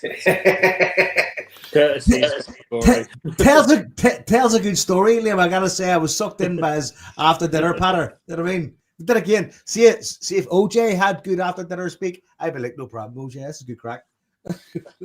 Here's the fucking thing. There's not crowds of fucking Arsenal fans queuing up to listen to John Hartson. That's true. 100%. That's true. So what the fuck? Why do we? You know what I mean? Crazy. No, it's reverence. It's reverence for ex-players. I mean, we are somehow, I think, we're a bit more bitter because we're getting older, and we can see the kind of holes in the kind of. I've said for years, Joe, you could dress a shite up in green and white, and Celtic fans would pay to go and watch it. Do you know what I mean? It's like they've realised, all these ex-players have realised there's fucking money to be made with these galoots. Do you know what? I am a big fan of the word galoot. You don't hear it enough. You don't hear the word galoot enough. I'm a big fan of the word galoot. But our supporter gets fucking fleeced for left, right, and centre with them, You see, and the thing is, Sean and all are letting the piss out of me, right? Because I'm promoting this night. You can't hear the one that's fucking always saying, get them to fuck. But the thing is, this is all for charity. This is all going to the community project. I'd be glad to Jason if I didn't say, when I seen it on your Facebook page, I didn't chuckle and go, well, there you go. Aye, but it's I know exactly. I'm with you on that. I was getting involved in it. Like everybody else that knows you, we probably went, Aye, I know. I went picked up 190 badges there, right? Got them sent to China, mate, and then get them all made for us, right? And so I put the group chat I'm on, somebody's like, I'll have 20, I'll have 10, I'll have whatever. So I says, right, you all of them cost price. So I gave them the prices, like pennies, right? The next thing I've got them, I'm fucking out 250 quid. And the next thing, I'll take 20, I'll take 10, and it's all went silent. I'm like, where fucking here? I'm fucking let go of these batches. But see, the thing is, I could punt them off for like 40 quid each, make a few quid. Do you know what I mean? But I was trying to do a good turn to everybody. I got 50 odd t-shirts ordered, gave them to everybody cost price on this chat. See the fucking grief. 6 hours I spent one day. Fucking, can I change that size? Can I do this? Never made a centillion, right? Not a centillion did I make. Okay. And I'm like, what am I doing here? I should just add a £5 on every t-shirt and fucking made a few quid, 250 quid in the tail. Thanks very much. Everybody was still about them. You charge by the hour, you're fucking laughing. Fucking unbelievable. Fucking John Hartson needs to take a leaf out my book. John Hartson riot badges. That's the next thing. Let's go. That's what the boys in the committee says. Fuck him after that riot comment. Anyway, he was a fucking devil. So there you go. Listen, it's the fact you're advertising a golf day that really tickled me this week, mate. By the way, it's the same day as the Kano golf day. Joe Martin was on the fucking texting me straight away. I'm like, Joe, it's not a day with me, mate. I'm going on holiday. He said, no, I got it wrong. I said, Joe, I'm on holiday. He says, oh, sorry, mate. Enjoy your holiday. I says, no, I'm on holiday with the golf day. So. Oh, goodness. Oh, Jesus. I didn't know whether I was going to say that on the podcast, but the hell, it's true. It's not easy being good, Jay, is it? It's not easy being good. Oh, we can't all be saints, can we? Exactly. You know what I mean? Sometimes the wings melt. See, at the end of the day, right? At the end of the day, if you're claiming to be a proper Celt like he does, you'd be desperate to go and support something like that. For Tommy Gilmore, fucking desperate, man. You can only care about that bank balance. No, of course, no. It's absolutely, man. See, the ironic thing is, right, I had plenty of Celtic heroes when I was a kid. George McCluskey was one of them. Manny Teresa, she knew him because she lived in Bellshill, used to see him all the time. And like, he was a guy that I looked up to. And to be fair, Charlie Nicholas was an man. But I don't have any heroes now. See, like players nowadays, and even like Hartson's time, Larson, that fucking couldn't care less, you know. Just a shock to me. We obviously love seeing them play, and you know it's a pleasure to watch them play for Celtic. But all I'd support is the jerseys. I don't deal with heroes, but I did when I was a kid. So I've always got that nostalgic look back to the players that played with Celtic when I was a kid, like your Roy Aikens, Murdo McLeods, like Tommy Burns, obviously. You know, they're kind of my heroes, but it's only because when I was a kid, you were impressionable and you had fucking heroes. And I get the kids nowadays, they've all got heroes, but you become very cynical when you're older. Because when you look at it back then, the guys were only earning a bit more than the normal working man. You know, none of them retired for football as rich human beings. You know, they just had made a normal, maybe 2-3 times more than the normal working guy was earning at a time. So, you know, proper heroes, to be honest with you, just because they gave everything for the shirt. And obviously they were playing for a wage as well. Let's not get by the fact that they were getting paid.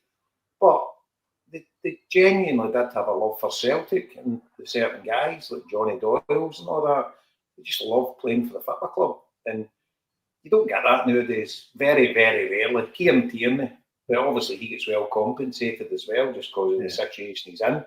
But you look Callum McGregor, Kieran Tierney, Tony Ralston, you know, you think to yourself, you go through the team and you can't really pick many near them. You know, all that left a mark, and the club got under his soul sort of thing. But I'm pretty sure 5 years down the line, Joe Hart will be charging $5,000.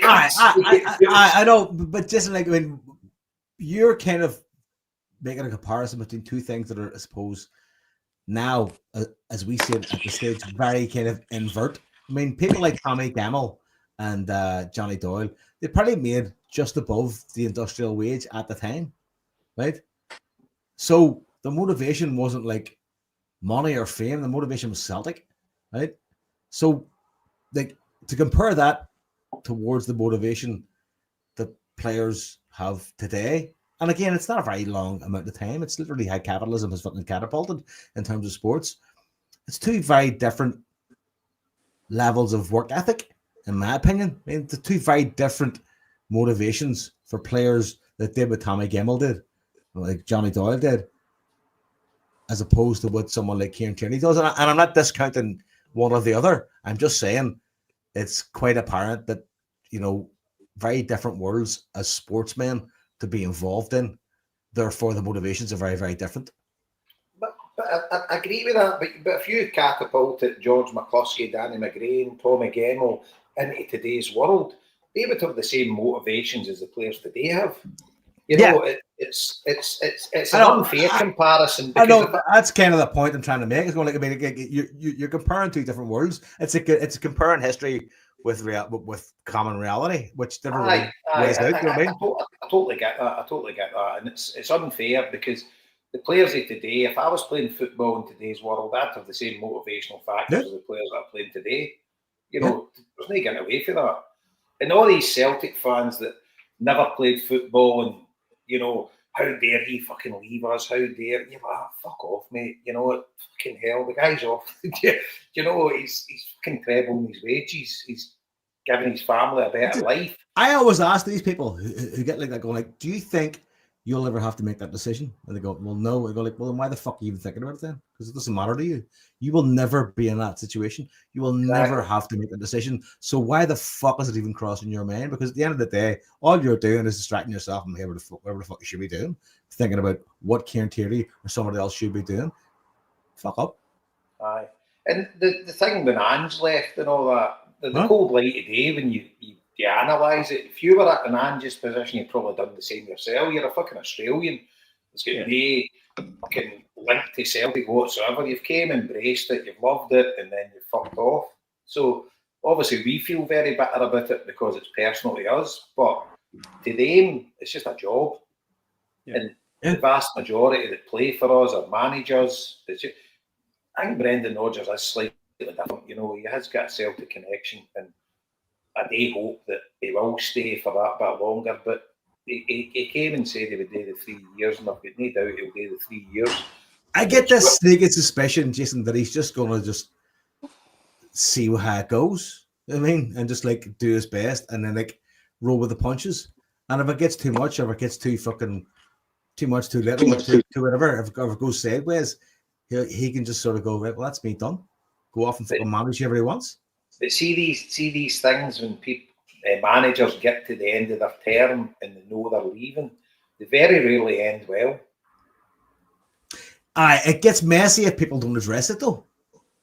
Aye. But even if Rodgers turns around and says, right, I'm going to leave at the end of the season, then it's a big cloud over the club. No, totally. And if players are like, say players are half form and that, and you're saying to yourself, they fucking gave up because he's away anyway, they're not giving up. You know, if he says he's leaving and the players keep winning, then it's a non-issue. You know, if we have the best season in the world ever. Well, let me paint the joyous picture, right? Here we go, right? So we get through the qualifiers of the Champions League, we're in a proper, and then they announce Brendan Rodgers signed for another year at least. Boom. Joe, season's off and running. I was going to say, maybe he's just, you know, he's been once bitten, twice shy. Maybe he's just waiting until after the transfer window shuts before he's... Well, that's kind of the point he's making earlier on. Yeah, maybe he's like, back in his game. Let's just see how much fucking weight you're going to put into my... I mean, it's one of them balances. Like, I mean, are you going to put the value... Is your investment going to match the value that I think I deserve? And I think do you value me with the money you will spend on what I want to achieve? That's to me that's the balance where it comes. So here's the question, right? Do we think that Brendan Rodgers is at the outside whereas the board's concerned, or do we reckon he's privy to their decisions? Well, when they're having conversations, do we think? Because the players are obviously Greg Taylor, obviously point in case. doesn't really know what's happening, doesn't get an offer, fucks off. Do you sit there? Does your lawyer sit there? I don't really fucking know how those boardroom meetings kind of go at that level. The boardroom meetings I have are kind of fucking low level. You know what I mean? But what I'm saying is, do we think Brendan Rodgers is privy to the boardroom, how much leeway they're going to give him in the transfer market? I'd be very fucking surprised if he's not. Frankly, I mean, he goes to board meetings, so he hears what's going on. He's no mug, like. So we think he's totally in the know, and he's part of it. He knows the strategy. Whether or not he's happy with it's totally different to me. In fairness to him, he's never said that he isn't. Certainly, this time around, he has never said he's unhappy with it. And Jason, he has come out and said that he's here for another year. So you'd imagine if he fucking wasn't happy with it, he'd be saying, "I'm not staying." Jason, I don't think they say to him, right, new season, you've got £20 million budget to spend plus half of what you bring in on trial. I don't think they work in numbers like that with him. I think he gives his aspirations, his views, what he's looking to do, and they then try and work within rough boundaries of what they see the club operating in. That's just complete guesswork on my part, but that's how it's working. Aye, but I kind of wouldn't disagree with that. You would think that if he had, say, say he's got 3 targets in mind, or 3 positions with maybe 2-3 players in each position that he's got potential targets for, he would go to the board and say, look, I would like these 3 positions strengthened. Here's 3 targets for each of them. What's the chances?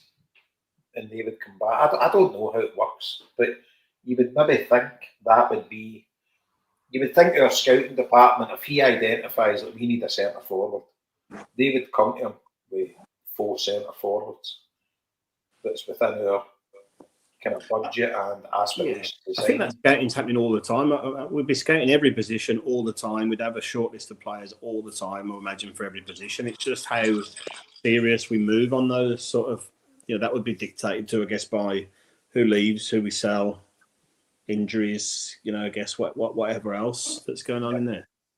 And qualification at Champions League. So here's the thing, when do we find out? Right, obviously you've got all the Champions League qualifiers going on. Does that affect us, or is our 5 teams set in stone now? Or are we waiting?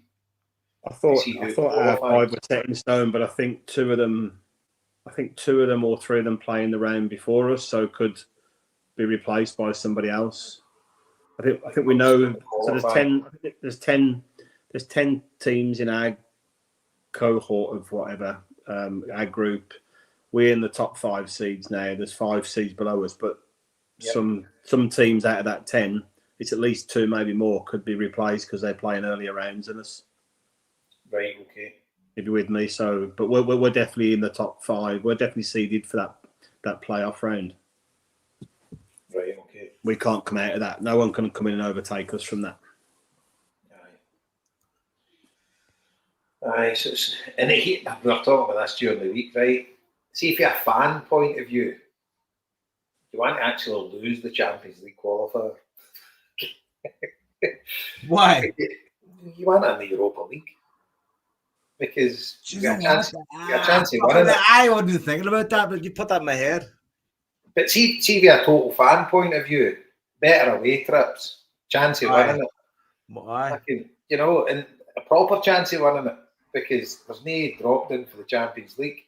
But for a club and business point of view, if Spurs could win it, having just avoided relegation, you totally want to get through for a club point of view and a cash flow point of view. But see, for a daft fan like us, cheaper tickets, better away trips. You want a cup final. You want a cup final. You want a semi-final. You want a quarter-final. You want deep into the contest. Getting into the Champions League, it's all the riches, but you're fucking bombed. You know what, J-Bo? You're talking my language now, right? Because I'm thinking like you're making memories in the fucking Europa League. I mean, well, you think back to Chris Sutton hitting it by the post in the 2003 season for the Champions League qualifier in the last minute, would have put us through, and then we end up getting to Seville. So, because of this new format, it's Where's totally the final changed. next year? Where's the final next year? Let me just check this out. Don't know, but see, because of this new format has, like, if you get into the Europa League and you've got a good side, you've got a proper chance of winning it. The money's shite compared to the Champions League. But see, at the end of the day, we've made maximum profits now. Fucking season tickets are still going through the roof. Istanbul, Jabo, was the final for the Europa League. That's unreal. Oh, that'll be fantastic. We're the Champions League final. No, we'll need to worry about that. Let's figure that one out. Hold on. Champions League final. But are you with me in that, Liam, or are you totally against it?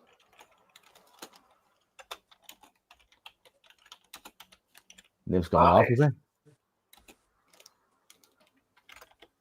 Dropped off of her? Fuck's sake. No, I'm here. All I can hear is you fucking typing. No, what I'm saying, Marty, do you get my thought process there about losing the Champions League qualifier from a fan point of view? Yeah. Budapest, No, Jabo. 100%. Budapest is the Champions League final next year. I'll go to Istanbul. Istanbul. I'll be the Yes, me best and you had the class in the fucking world. same argument a couple of years ago about the Conference League. Do you not remember? I wanted us out and you wanted us to win it. I was like, get us out of it, the fuck. Aye, because you just don't care about Europe. I think you're maybe No, changing a wee bit now. Well, it's not that I don't care about Europe. At that time, we were in a real battle for the league, if you remember, with Postecoglou. And I was like, we need to do this because we don't want any distractions. And if the Huns stay in Europe, it's a good distraction for us to have for them. So, and thankfully, fucking Postecoglou did the same. He threw out a fucking shit team. God bless him. Do you want to know what the Conference League final is in 2026? Bilbao. Leipzig. Leipzig. Let's go back to the reggae then. But we can't get in the Conference League. Ah, bollocks. Well, whoever's in the final and makes us follow them anyway. Aye, we should have fucked up the league and got second and then get fucked out the qualifier. Fuck me. Holy fuck. But it's just the way European football is structured now. It's just a bit of a disaster for us with the champion. Well, from a fan point of view, for the Champions League, that don't get me wrong, I absolutely love it, and with amazing times, and that's where you want to be, and that's the showcase, and that's how you attract the best players, and But in reality, we're never going to win it. And you look at that PSG team. Even the PSG team. See if you get them, you're fucked. Aye, you're out. You're it's absolutely impossible. fucked. It's impossible to beat them. They lost Mbappe and they got better. Aye. Totally. But they don't even play the same sport as us. No. I watched them last night. It's the first game I've watched in that whatever it's called World Club thing. Fucking hell, they were unreal, man. It's like the photos. It's amazing how football goes in with stages. Barcelona took it. They play in like a similar type way to that Barcelona team, but better. In my mind. I find it. It's different, but I find it incredible, Liam, that they don't play in like a strong league. They're not getting tested week in, week out. Yep. But Barcelona did, and you could understand that the way they play, you are getting tested week in, week out. But in France, it's a shit league, really. Yeah. Were Barcelona in that fucking cup? No. What the fuck? No. Was it Atletico Madrid and Real Madrid? Or was it not just... Aye. Fucking load of balls. Fucking hell. I can't fathom it. I was saying to Liam last night, what's the point of it? Like, it's just going to end up like an extended Champions League. Fucking stupid. But do you know what? This is worth a wee conversation. Because I was listening to that World Football phone-in, right, and I made the point about the Brazilian teams were doing really well. They take it mega serious, the South Americans. Because that's always in South America. Well, I think this is the first. Sure, we had to It's- go to fucking It's thing. there. They played it in Asia a few times and that as well. But it's like, see, the thing is, the golden nugget is the Champions League. It's the biggest competition in the world. But FIFA are trying to overtake it. Yeah. And what will actually happen is FIFA will pump more money into this and more money into this, that it might overtake it. Because at the end of the day, all these clubs care about is money. I know, but you So- can't overtake it if you're playing like fucking amateur teams from Australia or somewhere. It's just fucking But daft. you know, they'll end up making them play qualifiers to get Yeah, into it exactly. against a Exactly, European we'll team. bump it out. So It's a fucking, it's a farce. but it'll not go away. But the thing is, it's took mega seriously by those in South America because it's their gateway in to playing the European clubs because they know the Copa Libertadores, Copa Sudamerica is not as good as your Champions League, although they love it, but they watch the Champions League and they want into that. So, and that's why the Brazilian teams take it mega seriously. But they've just not got the budget and not got the players. But Fluminense done brilliant, you know. And so I don't think it's going to go away, but they'll just need to work out It's just the Brazilian teams and all are fucked. So is everybody else. It's going to end up being dominated by the same teams. That's simple as that. Like what? And if that's the case, what's the fucking point? You just give to the Champions League. We'll just say, well, we'll give you an extra 100 million to play on. Well, a Brazilian team got to the semis. I know, but they can't cope if like as you say, they're all going to end up being fucking qualified out of it. No Brazilian teams. They won't. I'm talking about your teams. Brazilian teams aren't bringing any money to that fucking table. There's no money in Brazilian football. Oh, here, by the way, if we're talking about Brazilian football has got money in it. No, but not to the same riches with Real Madrid, Barcelona, Chelsea, fucking. No, but it's got big money. It's got far more money than Argentina. See, like Argentina's the epitome for football fans to go and watch. They look Fluminense and that are paying fucking 5 times the wages of what River Plate and I could see it. players. It's just to me, it's just, the same teams are going to end up in the fucking final as they ended up in the final of the Champions League. That's how I see it. Anyway, but it's not aimed at me. But what I was going to ask about, what about poor Mickey Johnson? Well, he the deal to go to Flamengo. What's happened there? Did you not hear? The fucking fans found out about it and went mental. Oh, aye, they cracked up, didn't they? Aye, and the fucking thing's been cancelled. What a fucking unlucky cunt. Aye, bloody hell. Fuck's sake. God help him. Fuck, I had my heart broke from. Aye. Biggest movie of your life and fucking concert going, who's this fucking dick? Not a chance. No, but see, Marty, like, the Brazilian economy is coming up, you know, and like, see, things go in cycles, and European football is massive, but think of the population of Brazil and how mad in football they are. And, you know, the type, with this FIFA World Club Championship, if they get it off the ground, and the thing is, these teams are taking it serious. You know, they went there and they all tried to win it. You know, and so PSG, in all likelihood, will be the Champions League and the FIFA World Club champions. I don't know, I've not looked at the figures, but I think they're going to get as much money for winning that as they go for winning the Champions League. It's 100 million or something like 100%. But that's going to be the way of it. Do you know what I mean? It'll be whatever team wins the Champions League, or the top 4 teams in the Champions League will always be the winners of that thing too. It's the way it's going to be. It's just giving more money to the rich teams to fucking buy better players. But I think in the short term, but I think in the long term, like, South American football could maybe come up, you know, because we're all like kind of insular here.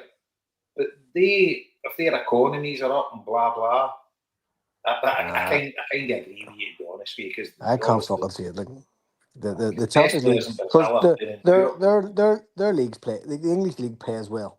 Anyway, They don't need the Champions League. So the Champions League is like a cherry on top. If you win that, amazing. Then you fuck off and win the fucking thing and you get another 100 million. It's like, But you you can look see at what's happening. you're saying the English League pays well, which it does.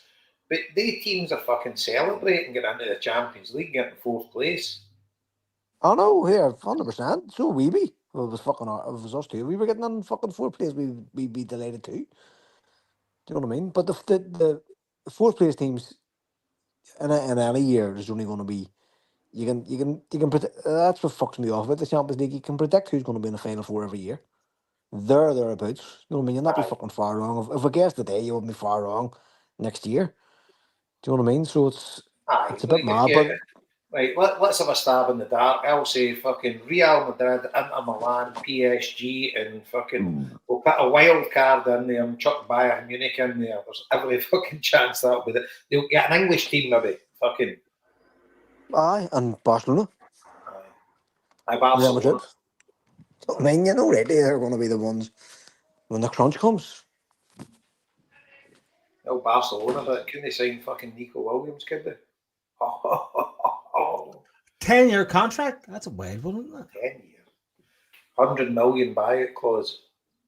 See, seemingly, the cynic in me tells me Barcelona couldn't get rid of them. They couldn't afford them.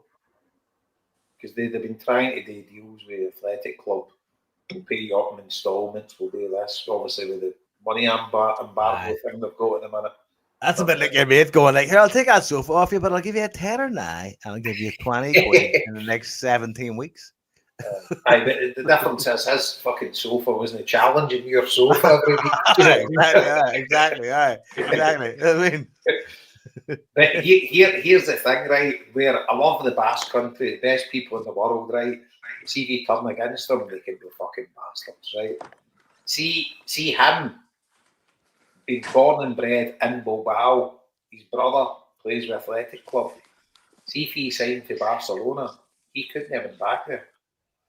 That's mad, isn't it? He'd have been ostracised. And how would his brother have dealt in that?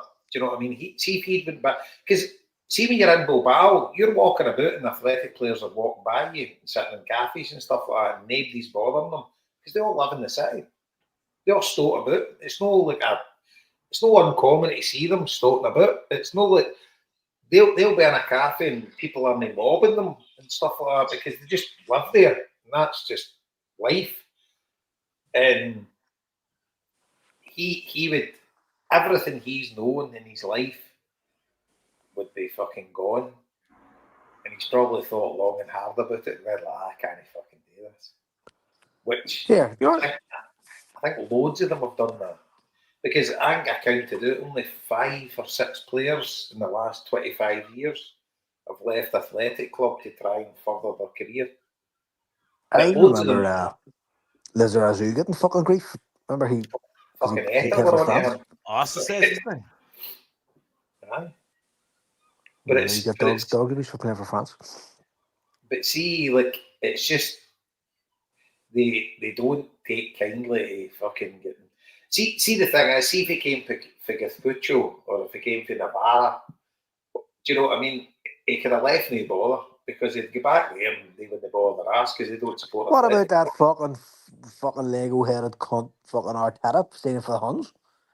He's from Donostia. Aye. But I'd say Athletic Club, I'd say that if you desire to leave, the energy is we fucking made you. Quite literally, we. But I could work against you because you could end up just down in tools and going, I'm still here, but not actually fucking. Oh, they wouldn't do that. It's no in their ethic, you know. It's like Athletic were built on fucking iron, steel, and. But if he signed for Bayern Munich, or if he signed for Arsenal, would they be annoyed? And he brought in €100 million for the club. Well, did Kepa not leave for Chelsea? Kepa left for Chelsea. He's ostracised. Wow. Aye. Well, you're not funny to fucking deal, you know. It's fucking Godfather 3. That's what it is. Oh, totally. It's like, just talk about Before I come on, did you talk about the Cork Super Cup? Not No. really. Can I just Well, say, 27? They said that the attendance was 27,000. It looked like much more than that to me. For my fucking untrained eye, that was a fucking unbelievable crowd to draw on a Tuesday night in July in Cork. It really was like fucking fair play to the Celtic fans who went in. Like I didn't go myself, but at no time did I think it would be that size of a crowd on a Tuesday in fucking Cork. there was loads of Fucking, there for it. I fucking know fair fucks. loads of there for it. Cork is an outstanding town to get drunk in. It's a I good have to time. say. It's a good Oh time. fuck me, it's a smashing town to get pissed in. But even so, it's a Tuesday in the middle of school holidays and whatever else. That was a fucking outstanding effort by the Celtic support, like to pack that ground out, and it looked to me as if it was full. Didn't you know? Mates of mine were saying, I, "But our I, stand's full. Our I stand's was full." I was kind of bummed out for Arameda. The homecoming didn't really kick off. I know. Well, he was at the fucking mayoral reception. He met the mayor, but it was a bit. You'd have given fucking 5 minutes at the end. Surely the fuck I wouldn't have killed any cunt. No. Bit mental because Harper was saying they were still sending out fucking emails the day before saying come and join the Alameda homecoming. What the fuck? No. But I just thought it was a tremendous effort from everybody because like we were down, was it Wolves? Was it 2 years ago we went to a Wolves match in Dublin, No. and I there met was a you there. similar. Aye, there was a similar crowd. Like the crowd was fucking 25,000, 30,000. There was but the Aviva looked half empty. The Celtic fans were spread all over the Aviva, so you couldn't really tell. But it was like 30,000, and it was a lot. Were we not meant to go down on a tour or something? It was cancelled, so it was kind of last minute, if I remember correctly, that much. But there was thousands there, and it seems to me they've replicated the same crowd again. Very, very healthy fucking numbers, like. Yeah. And I Good, didn't go, so I'm uh, not. I wasn't even one of them. I can't good, even fucking good pat for myself on Cork the City fucking as back. well. Like, to get a good crowd in. You know what I mean? What would your drive be there, Matt? 6 hours or something? Aye, but well, depends on the traffic. So 2 hours to Dublin, then you're talking 3 to 4 hours. Cork City's not too bad. When you go to West Cork, it's a disaster. But you're talking probably a good 6 hours. Depending on the traffic. But here, you would do it. No, I mean, if it's worth doing, you would do it. I don't really do Is- friendlies, but See for me, as I say, see if I turn off the M50 to my right, everything's west. I don't know. I know that's it. But it's a fucking laugh too, Joe. No We were fucking talking about road. Cork to me, that's west. we were That's west badly. talking the other day. I was talking to somebody else and was saying that you can drive from Derry to Cork, right, without encountering a traffic light, except for the bottom of New Lodge. See, in traffic lights, that's the only fucking traffic light between Derry and Cork. The M2 traffic lights. Yep, we're at Nelson Street. It's a fucking only traffic light between and Derry they're and Cork. a fucking pain in the hole. See if you don't catch that red, I you're know. fucking the pain in the It's a bollocks. fucking joke of a fucking place, but that's you can do the whole island and not have a fucking traffic light except for her. Except for there, Mental. Westlake. Oh, fuck me. Fucking mental, fucking Brilliant. crazy like So well done everybody who headed down. My mate Barry was down, the town man Barry Powney was there, and Barry was sending us all the photographs saying he took his wee lad down. So it's great too for a different part of Ireland to get a Celtic game. Do you know what I mean? We've been to Cork before. There's Cork connections with Celtic, obviously Charlie Tully. Charlie Tully managed Cork Hibernians stuff back in the 1960s and whatever else. So and all the decent people of Friars Walk. If anybody's ever been to Friars Walk, it's a smashing fucking place to watch a Celtic match. You know, so it's great to see that you're actually making the effort to go down to those places and you're not just going to the Viva all the time. You know, so fair play. That's a lad. Jerry owns that. Comes out of the tavern. Aye, they're Pat Ross's fucking funeral. mad. He's a Fucking Celtic gentleman. man. Yeah, so it's great for to be in their backyard, Jason. Do you know what I mean? Because think of the fucking you're asking me how long it takes me to get to fucking Cork. The hard Imagine how long yards. imagine how long it takes him to get to fucking Glasgow. Hello? Aye, but that's what I'm They saying. come Like, out all imagine the how long time. it takes him to come from Cork to Glasgow. Aye. And I always say this. My first game was in September 1982. I travelled on the St Peter's bus in Belfast, and when we got on the bus at 6 in the morning, the back of the bus was already full, and it was full of Celtic fans from Waterford. Like, the next stop's France. You can't go any further fucking south. Yeah. You know what I mean? In Ireland and France, and that's a commitment to the Irish fans. And in those days, Celtic Park was empty.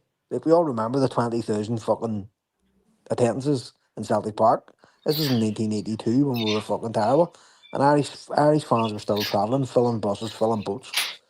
You know, so it's nice for Celtic to repay the favour and say, "No, we'll come to you. We'll come to your backyard." So well done, everybody involved. It was like a warm bath day, and then we had the pitch invasion at the end. So for people who don't know, like, some of our fans probably wanted to see us receive the fucking Cork Super Cup, which is fucking fair enough. But in GA games at the end of the match, all the children come onto the pitch. That's what happens.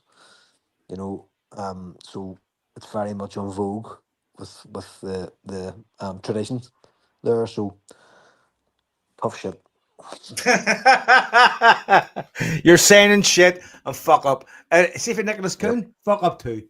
Right? And I'm sure the fucking people I'm sure that whoever fucking organised it are delighted with themselves, because I mean, it could have been a flop. Do you know what I mean? There could have been 4,000 or 5,000 fucking people there for nearly 30,000 people that turned out on a Tuesday. See if it had been next Tuesday or Monday. Yeah, but somebody says to me, Cork were playing. Was it Harper was saying Cork had a match? That's why it had to be midweek, because obviously the League of Ireland Tomorrow is in full swing. So, but see if it had been Monday night here, like on the 12 holidays, you'd have had thousands more down from the north. Yeah. Like, without a fuck, Adam went down. Without a fucking shadow of a doubt. Trying to escape. Mm-hmm. Yep. Hey, we are. Didn't matter with Cork anyway, did it? Because it wasn't in their stadium; it was in the Gaelic Stadium, wasn't it? It was, Parky Queeve. Yeah, so it's nice too that, you know, because there would obviously always been the sort of fucking tension between the GA and the soccer, but the Parky Queeve, they need to pay for it, so they have to have these additional events happening in Parky Queeve, like concerts and things like that too. So it's another way of generating revenue for it as well. But it's a marker as to what Casement would be in Belfast. You could definitely see Celtic bringing, once a year, come and playing in Casement when it's built, without a doubt. Well, that'd be amazing. Oh, here, that'll happen. That will happen. We are 2 hours and 20 minutes in almost, right? And we have not. I think the best thing we should do to finish this off is to cover the thing I want to talk about all night, which is that two of our people tonight spent Tuesday evening at a gig in Glasgow, and somehow may have overreached, but had a good time. How was Kneecap? How was Kneecap, Jason and Liam? Go for skip. Well, Liam says he was struggling because he spent the night with the Guinness twins. That's a great description. My pre-season hasn't involved much drinking, so yeah, I was struggling. Alright, well, I tell you one thing, Skip, you still done there than me. You made it down to the mosh pit. Oh yeah, always, man, always. So, It was absolutely outstanding. It was amazing. Aye, so knocked off work early, met Skip around the Brazen, and Brazen was absolutely jumping. And a few pints in there, watched the first half, and then about the second half of the Celtic game, then we head along to go to Academy, and then it was, you got met with security checks that I've never come across before at a gig ever. They checked our tickets when we were in the queue, then they scanned our tickets when we were at the door, then they scanned our tickets at the top of the 3 stairs, and then they scanned our tickets again walking through the door into the arena. And it just seemed like they were hell-bent and no letting you in. Do you know what I mean? Yeah. And but all the tickets scanned and whatever. Aye, it was magic. We gets in and missed the support act. They were seemingly very good as well. And then Kneecap come on and they just blew the roof off the house. Some of the bits were absolutely amazing. They said we get more in common with poor Rangers fans than we have with rich Celtic fans. And that was a fair point. I've said stuff like that on this before. Yep, 100%. It's true. Yeah. You know, and You saw that video I sent you earlier on of the tattoo guy from Glasgow. Uh-huh. The gig, he's a Rangers man. So And there was a big Palestinian solidarity campaign across it as well. They were handing out leaflets, etc. like I said, it's actually a brain fuck for me, right? Genuinely, these are just kids from where I come from, right? They're just wee lads.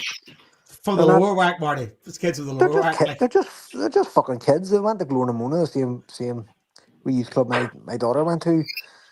They're just kids, right? Now JJ Doherty's obviously a teacher. He's a wee bit older than them, the other two. But I was in Mexico last week, and we went on a tour that's called Isla Mujeres. It's like an island off Cancun, and we booked a tour on a catamaran to take us out there. And I'm sitting with this family, about 10 of them, a whole big family from California. One of the fella's son actually lives in Compton because he was telling me where he lived, and I was like, "What the fuck?" And the that's bars like that's yuppie area now. Well, I asked him, I says, "What's it like now?" He says, "Well, we're still fucked." He says, "Anywhere you see a hay raise, we're fucked." So we were chatting away, and they were asking us about the man of the family was called Ramses, and he was as cool as fuck. So big long beard. Me and him sitting, Cool. me and him talking away, chatting away, and the mother of the family, T, heard my accent, and she went, "Are you from Ireland?" And I went, "Yeah." And she went, "Oh my god, I love Kneecap."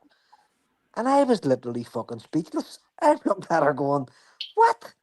And she went, "They're amazing. We streamed the Coachella gig into our house. Oh my god, they're amazing." And I was fucking totally blown away. I was like, "How the fuck do you even know who they are? These are just a couple of kids on the road." Do you know what I mean? The impact that they've made is remarkable. Like, I find it fucking stunning. I Blows my really mind, find mate. it Blows my mind. Because I've totally listened to blows. it for a long time. Like, I remember seeing one of their first videos going like, "This is some fucking rude. Like, this is Joe McKenna, lyrical demon hip hop." You know what I mean? Exactly. You know what I I mean? remember. I And now remember it's the first become video. this. The first video was on that. They filmed it on that fucking bridge at Davis Flats with the closed in bridge and on the tunnels and stuff down Belfast City Centre. Like, they're just kids. They're only wee kids, and they've done this thing that cunts from California, from Long Beach and Compton, and are looking at us going, "Wow, holy fuck!" I'm like, it's mind blowing. It doesn't Totally make sense, fucking Marty. It doesn't make sense. So, mind Joe, blowing. And so the thing for me is, right, like I wouldn't say I'm big into that music, right? Not big into rap music. I like it. I can listen to it. I'm not I'm the at same. all, Liam. I'm the Yeah, same. exactly. I'm not Exactly at right. all.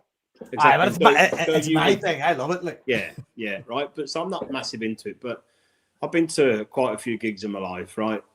Jason, I don't know what you felt, right? I've not seen any gigs with that amount of energy and power and just like so many people who spoke about it afterwards said, and old people like our age have said it's the best gig they've ever been to. Now, I don't know whether it's quite that, but it's not. It's going to be in your top few because the place was just fucking electric, man. Right, from the first minute they started until they went off. The energy in there, the buzz in there. And I would say probably a lot of the guys of our age probably are not massively into the music, but what the guys now represent, what they've done, the influence that they've got, and just what they stand for. It's incredible. It's a really incredible experience to be there. Aye, I went to the gig at the Barrowlands, and that was I knew exactly what it was going to be like, and it was that and more, because the Barrowlands was like that for me, and I went there, no, Marty, it's like totally age group between 17, 18 to about 80, and just people for all walks of life. Do you know the interesting thing? I walked up to Central and there's a train waiting. I get the train back and there was a wee guy sitting across from me and I was like, "Look, mate," I says, "Where are you going?" He's like, "Wisher." I says, see if I fall asleep, you wake me up at Wisher." He's like, "I ain't bother." I says, "We at the gig?" He says, "Aye, I was at the gig." I says, "Enjoy it, aye." "What age are you?" He's like 23. I says, "Do you know my daughter?" And he's like, "Oh no, I don't think so." I says, "Did you go to St Aidan's?" He says, "No, I went to Clyde Valley." I was like, "Fucking there you go, wee man." You know, fucking didn't go to the aye, and I was like, "Fucking good on you." You know, and it's like it fucks my mind, isn't it? I can't explain it. Like on a boat in Mexico, and a load of Californians going, "These kids from the Falls Road are amazing." Like it's fucking nuts. It's but see the fucking thing is, Marty, nuts. everybody's And watching. But also, Marty, I mean, like add on top of that they're rapping in a language an Irish. predominantly people don't fucking really understand. Right? I mean, They said it themselves in Glastonbury. They says, "Look, we speak in a language that most people in our own country don't even understand." Do you know what I mean? And they've elevated it so much. And I remember talking to we have a mate, me and Scott have a mutual friend in Dublin, who's from the north, and he used to always struggle with Irish and whatever else, and his kids are just away. They're flying, and it's because of Kneecap. He says they've just and the Irish education system is genuinely fucking appalling. And I heard a great line recently. It says you're taught Irish, but you're not taught to cherish Irish. And that's the fucking difference. We should be cherishing it, and that's what Kneecap are doing. They're making it their own, but their own slanguage and I all see that. what you All said that. there, Marty. That's what I've learned from my eldest daughter, Lucia, like being completely immersed in Irish since like Nina all the way through. Like, see when Mm-hmm. she goes out to like the West, or goes to Donegal and like works as a kinner in the Gaeltacht, she was back and all she speaks about is like, oh, how nice this Irish was, how lovely their Irish is, how the way they speak it is, and she because she can understand like the nuance, the cultural nuance Correct. of the language, 100%. right? And that Yep. that makes me realize like exposing her to that for that little bit of time has given her something as an Irish woman that only the language could have given her. Oh, listen, totally. I'm exactly the same with my children. Now, and it's funny, like, there's no Irish word for yes, there's no Irish word for no. Right? So people go, how the fuck do you function? And you go, because the whole structure of the language is completely fucking different. It's older than English. So English is a hybrid language of German, French, Roman, Latin, all that. It's all a mixture and Celtic. But Irish, Gaelic languages and the fucking Scots Gaelic's the same. And I always say for years, I used to argue this in bars in Glasgow, like Celtic Park should be a beacon of Celticism. All the language should be bilingual at Celtic Park. It's not hard to do. You just pick a different fucking place every year in the park and change the fucking signs in the two languages. It's easy. It's really, really easy to do. And it costs you fuck all because you're going to be updating your signs anyway every year. It's So funny. it's It's like, funny. I was talking to Lucia. She's off. She's been in travel backpacking Asia since fucking May 13th. She's back on August 4th. Right? They're in Thailand. At the minute. They've been around Vietnam, fucking Bali, Indonesia, and all places like that. Right? And they started off with 7 of them, right? And now there's 17 of them. But all of them, they all have this Gaelgore trade, right? And the reason they do it, Marty, is because they realize that when they're abroad and they're together, that the only way to keep each other safe is to communicate in Irish because nobody else is going to understand what they're saying. yeah, that's great. And I'm like, I You know never what I mean? thought about It's that. wonderful. Oh, Yeah, it's good. wonderful. And the kids make it their own. That's my point about language. They make up their own words Yeah, and their own. yeah. They change the language to suit them fucking selves, which is fabulous. You know what I mean? It's like great. Yeah. Own it, Joe, take it, run it, do it. On you go, Liam. Sorry, just to say, Joe, see, like musically, what I liked about it, right? I think Jason, you maybe made a joke saying, "Oh, they could just put the Wolf Tones on for 20 minutes here, like during the break or whatever." But they didn't play to the crowd in that way. They stick religiously to what they're about. Do you know what I mean? The whole rap music stuff and what they're into and what they're good at. There was a bit of the black and tan stuff at the end and a bit of crack with that sort of stuff. But they're quite serious about what they do, as well as all the fun that they're having as well. But they've got such fucking energy about them. Honestly, really impressive. So here's a wee story, right? So I was in a techno night in Belfast a few weeks ago, right? On a Friday night. And I wound up at a house party in the Show Road with 3 English lads, right? This is a true story, right? And I decided to commandeer the tunes, as I am known to do at house parties, right? And I stuck on some Kneecap, right? But like not the Kneecap that everybody's like, not Hood, not the. I stuck on the likes of Fine Art and it's my favourite. fucking one of the great tunes. And these boys were fucking vibing. These boys are in the like, you know, deep fucking Ladbroke Grove fucking kind of garage fucking vibes, you know what I mean? And they were getting into it, like, and I was like, that's the sign of good fucking music. They're enjoying this for the music. They're not enjoying they're enjoying the music. Do you see when I saw that cunt Joe Rogan? Yes, who's back with the news? It's your favorite Republican news, and I was like, what the fuck, Marty? Like I said a few months ago, right? See, when I see them on Be Real's, like, again, explain this. Be Real is the lead rapper in Cypress Hill, Insane in the Membrane, all that stuff, right? Mm-hmm. He has his own big massive YouTube channel, Dr. Green Thumb, where he just sits around and he just gets stoned and starts talking. It was DJ Proby and Mowgli back because Bukhara couldn't make it. See, when I see them on that podcast, I was like, that might be the biggest fucking green flag from hip hop that any rap group from Ireland ever got, because that guy is a 100%. Fucking bona fide hip hop legend. There's nobody could touch him, right? Original gangster, hip hop, right? And these cunts are sitting down hanging out, and he's asking like, "You're rapping Gaelic, tell me about your language and stuff," and I'm like, "These cunts have made it." When it comes to hip hop, and I'm a fan of hip hop all my life, and I'm going, "They made it."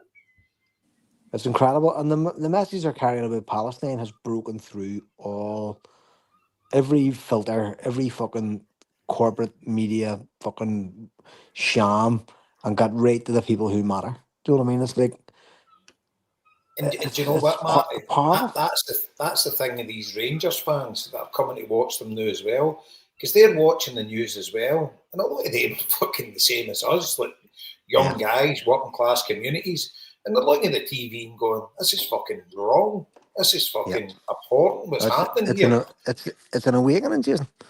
It's within, but shadow of a doubt, like, it's an awakening among people who need to be waked. It's a fucking bottom line. And see, get back to something we spoke about in the podcast. Okay. I know it's my favourite subject, athletic club, right? But Kneecap, where are they playing tomorrow night? Bilbao. Aye, playing in Bilbao. Tony's gone, my mate Tony's gone, a few of the other boys, John and all that, are all travelling down to it as well. So is it open air? No, it's in the BBK Centre. So so they're playing in Bilbao tomorrow night, their first concert ever in the Basque Country. So the videos of that will be fucking epic, right? I mean, how many fucking acts, how many hip hop acts do you know that play the Basque Country? Name me one. I couldn't name one, and I follow hip hop. I couldn't. I know. I don't follow. But their whole ethos would be similar to the Basque, you know, protection of language, identification of culture, progressive causes, and that's where the music transcends the message. Totally suits them. You know what I mean? And again, I've said I said this like this before. Like, I sat down with somebody from the arts office, like from the local arts office, county council, and these are like not highbrow artistic people, like, but they're people of a kind of arts sort of background, you know what I mean, in a certain way. And I explained to them, I said, "Do you remember NWA?" And they're like, "Yeah." I said, "What NWA did was they sent a social message by using the worst part of the communities that they lived in, right? And the reality is the reality." I said, Kneecap are doing the exact same thing, only they're using a different language, the way NWA use slang. I said, that's the same thing. It's the exact same thing. And see this fucking, see this whole court case against Liam Oog. Like, that's like fucking NWA when they were young and the cop, you know, it's Tipper Gore. It's all that same shit. Tipper Gore. 100%. Fuck me. It's like the cunts never learn. Like, they have elevated them way, way beyond any audience that would have ever heard about them, because cunts are naturally fucking nosy. And they're going, it's the same thing when Jerry Adams went to America. Nobody would have given a fiddler's fuck about Jerry Adams going to America, but Jerry Adams was going to America saying, "You can hear my voice on your TV in America, but you cannot hear my voice in the hometown that I come from. I'm banned from the TV."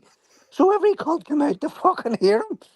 Do you know what I mean? And it's exactly the fucking same as having a Kneecap concert going, well, see, let's hear what he has to say. They got banned Like, it's from tube stations today. totally See that fucking today? counterproductive. They What's got that? banned from advertising on tube stations today. Kneecap does? Yep. It was on the Twitter Wow. today. Never heard that. So Never heard see, that. slightly Well, here, off topic again. The damage Oh, is sorry. done, sure. Oh, They big had time. those big, no blacks, no Irish, no dogs, no Cara fucking things all over fucking London. Do you know what I mean? That's the damage is done. They don't need to It's do it. Finsbury Park, sell out crowd. Here, by the way, 45,000. Fontaine's DC might be the biggest band in the world right now. Fuck Coldplay, fuck U2. Fontaine's DC are about the biggest band in the fucking world. Finsbury Park's no joke. Like that holds Oh no, 50 madness to to Finsbury 80,000 Park, people. sure. Mad stack was And so, Sometimes they're in Glasgow Saturday, Joe. Transmit. Yeah, but I hear I I want it would be class if they played fucking Better Way to Live and they brought Kneecap out. That'd be class. They're playing Transmit and then Underworld. Kneecap having Bilbao. That'd be difficult,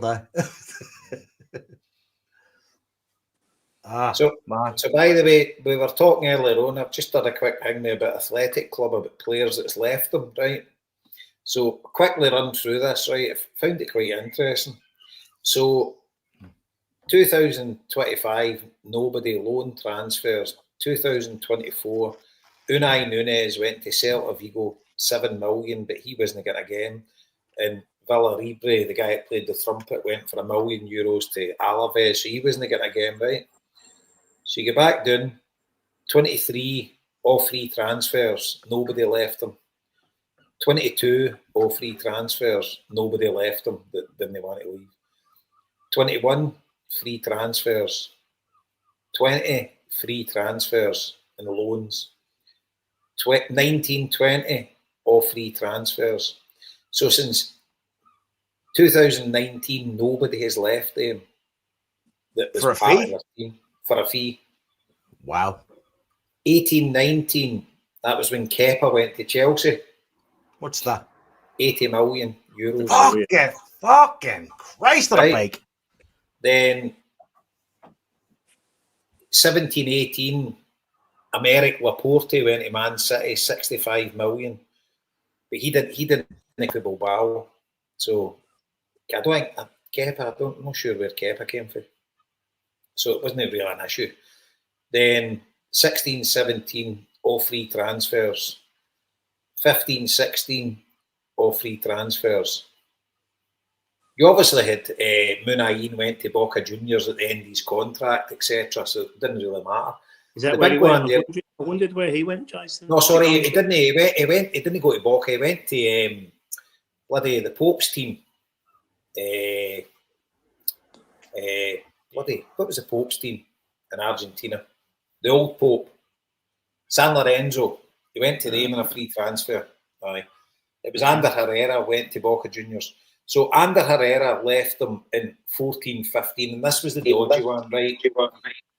He came to Bilbao, right? He left for €36 million in 14, 15, and they hated him, but he came back and played with them. So he kind of made a bit of an amends. Then he went to Boca for 400 grand last year. Some balls though to come back though. Aye. I'd be shoulder dipping. 13, 14, free transfers, nothing. Then 12, 13, that was a big one. Javi Martinez went to Bayern Munich. So, but he came from Navarra, so it wouldn't have been a massive issue because everywhere he stayed with the Sport at Osasuna. 11, 12, all free transfers. 10, 11, all free transfers. 9, 10, free transfers. Aduriz went to Mallorca in 8, 9. But then he come back, but he wasn't getting a game with them. But he come back and he was an ultimate hero. Obviously, Aduriz finished his career with Athletic Club. But when he went to Mallorca, he wasn't getting a game with them. So that was €6 million. 7, 8, nobody. 6, 7, nobody. So when you look back, then it's Asier del Horno, 2005-06, went to Chelsea for 12 million. And you go back now and that's basically it. So if you look back, there's like 4 players have left him over the last 20 years. It's amazing. So that's mental, isn't it? When you think about it. So You know, what did Lizarazu do then to become such a... Okay, that's figure? miles back. That's back in the 90s, is it? He came for the French Basque Country. So did Laporte, to be fair. Laporte, they went to Man City. He was for the French Basque Country, so it wouldn't have been as much an issue for them because they're no living round about athletic supporters, you know, so they can come and go. But if you live in Bilbao, Ander Herrera would have been the one that, and obviously he come back, but they would fucking hate you when you leave. So do you know what I mean? For Nico Williams to leave all he's ever known, and plus the fact his family were immigrants, came to Africa, everyone knows their story, and how the Basque people have embraced them and all that, he probably just couldn't go. He probably just says, I can't fucking do this. And it's, you know what? It makes total sense, though. It makes total sense. Aye, and it goes everywhere. I mean, if you're not thinking like a football player, if you're thinking like a person who's thinking like, you know what, this is who I am. And you know what? I'm going about my mate Paul. I was in Mobile a couple of weekends ago, and my mate Paul Walton and his wife Kathy from Liverpool came. They stayed in the corner for us, so we took them out.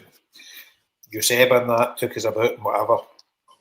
And so we went a walk one day down to the Old Town, and we walked through San Francisco, which is a big area where all mostly African immigrants and all that have all sort of made their home. And it used to be a bit of a sketchy area, but now it's became kind of hipsterish. But what Eusebia and all that said to me, which was amazing, and I was telling Paul and Kathy, they've actually went to the local government and said, see when like refugees or immigrants or whatever for Africa come to Bilbao, he says, don't house them in San Francisco, house them next to us, because spread them about. He says, we don't want to create ghettos in Bilbao. We want everybody to be spread about the community because we want their kids to go to school with our kids, to learn Basque, to learn Euskara, to actually integrate into the community and become Basques.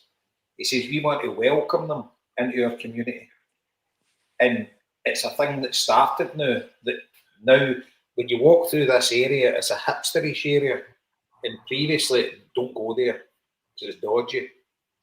But now it's become more like multicultural, and all the Basques are going there because they're eating different food, etc.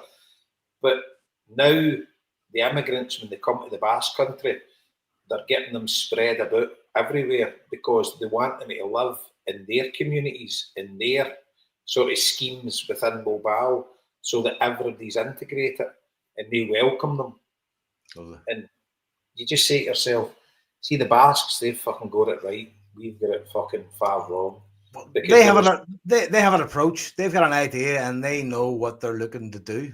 And the problem we have in the society we live in, that there's no plan, there's no approach. You know what annoys my balls? We won the fucking European Cup with 30 cunts of our own cunts. Sorry, 13 of our own cunts. I mean, and that's how we're worshipped in Bilbao, because they want to do the same. That's what fucks me off. I'd be like, how the fuck did we do this in the 60s with like nothing? Like all these players were just sort of fucking, you know, apart from who, Ronnie Simpson, everybody else was brought through. Where did we go wrong? It's fucking magic. But it's that's like the. It's an interesting question. It is. No, but that's what Jose Angel said. It's like looking in like looking inward. It's the same argument that I'm making earlier on the night about our squad should be beefed up with our own kids. Shouldn't be beefed up with fucking soldiers in Korea. But that's what Jose Angel said when he got interviewed, and he said, "Do you not think athletic signing policy is antiquated and you need to move with the times?" And he turned around and said to the guy, he says, "No," he says, "we are correct and every other club in the football world is wrong." He says, "We're correct." He says, "Every other club is wrong." he says you should build your club for your cantera, which is the mine. And he says you bring them through and they become supporters. And he says every player that plays with Athletic Club is an Athletic Club supporter. And he says that gives you more of an advantage on the park than it would be if you're just signing players that are coming to play for money. And he says if every club adopted that model, world football would be a far better place and it'd be a fairer place. And so he says, Athletic Club has the model, every other club in the world is wrong. And the guy's like, he didn't have an answer for it. So at the end of the day, they qualify for the Champions League this year. It's maybe a bit of a hard push for them to win La Liga, but they won that far off it. You never know. You know, if they keep the... Let's hope we draw them away in the Champions League. By the way, see if I'm on holiday and we draw them. Fucking hell. Just fucking fly over. It's got to be A done. dagger at the heart. Jeez. Is there any games between the 30th of August to the 11th of September? It's International Week, I think, mate. I don't think there is. I think I'm all right. Yeah, it is, because we've got a charity match on the 6th of September. I missed the first Buns game, but I always miss that. I watched it in Italy 2 years ago, and then I watched it in Bilbao last year, and then I'll watch it in Italy this year. And I was just panicking it was going to be the Saturday morning, but it's the Sunday morning, so we fly in the Saturday. Perfect. So, perfect. I'll have Big Benji watching it with me. Perfect. Right, need to wrap up. I'll be on the ground in Portugal on Wednesday for the Celtic game. Time to hit the rocky road to Dublin. Here, has anybody seen that? Yeah, but Liam going to the game against Scotland. I'll be at the game next week on Wednesday, in the Algarve, Celtic Sporting. Sunshine on my shoulders makes me happy. €25. No kids prices, which was a bit of a surprise. 8% booking fee, but yeah. That's €100 for the footies. Yeah, 108. All right. How far is it for where you're staying to get to the stadium? It's not bad. So we're to the left of Albufeira, and then it's kind of across to the right of like Villamoura. It's about 30 minutes, but there's buses going from Alvor and Albufeira and whatever, so we'll suss it out over the weekend. But I think Ellie came home yesterday. She came home last night, and you're saying she's there? Yeah. She was in Albufeira, and they went to Villamoura, and she said it was 30 minutes to taxi, and it was €11. Yeah. Bolts over there, like it's ridiculous, honestly. Aye, she says it was wild how cheap it was. Yeah, that's where mixed. Yeah, that's where mixed days. That's where they're kind of the golfing bit. But so it's kind of just up above Villamoura, so it's about half an hour away in a taxi if you want to do that. But I don't think there's anything by the stadium. I don't think there's not much bars and stuff. It's a bit like in an industrial place or something. But you can just go to Albufeira and get a taxi easily. It's easily done. Or just get a bag of cans and you're fine in that weather. I'll enjoy Skip. I'm jealous. Yeah. I'll keep you posted on Wednesday. I will be off to Salou on Monday myself. Looking forward to it. If anybody's looking for me, I will be watching the friendlies in the Dubliner in Salou. Form an orderly queue to buy me a pint. Bringing your guitar, John? There'll be a guitar on set. Don't worry. Anywhere I go, I can play anything. I'm like John Lennon. Give me a tuba. I'll play a song. Right, we need to quit on that. Hey, that's us done. That's a perfect. Folks, hail. We'll talk to you soon. Hail. Cheers, boys. Take it easy. Hail.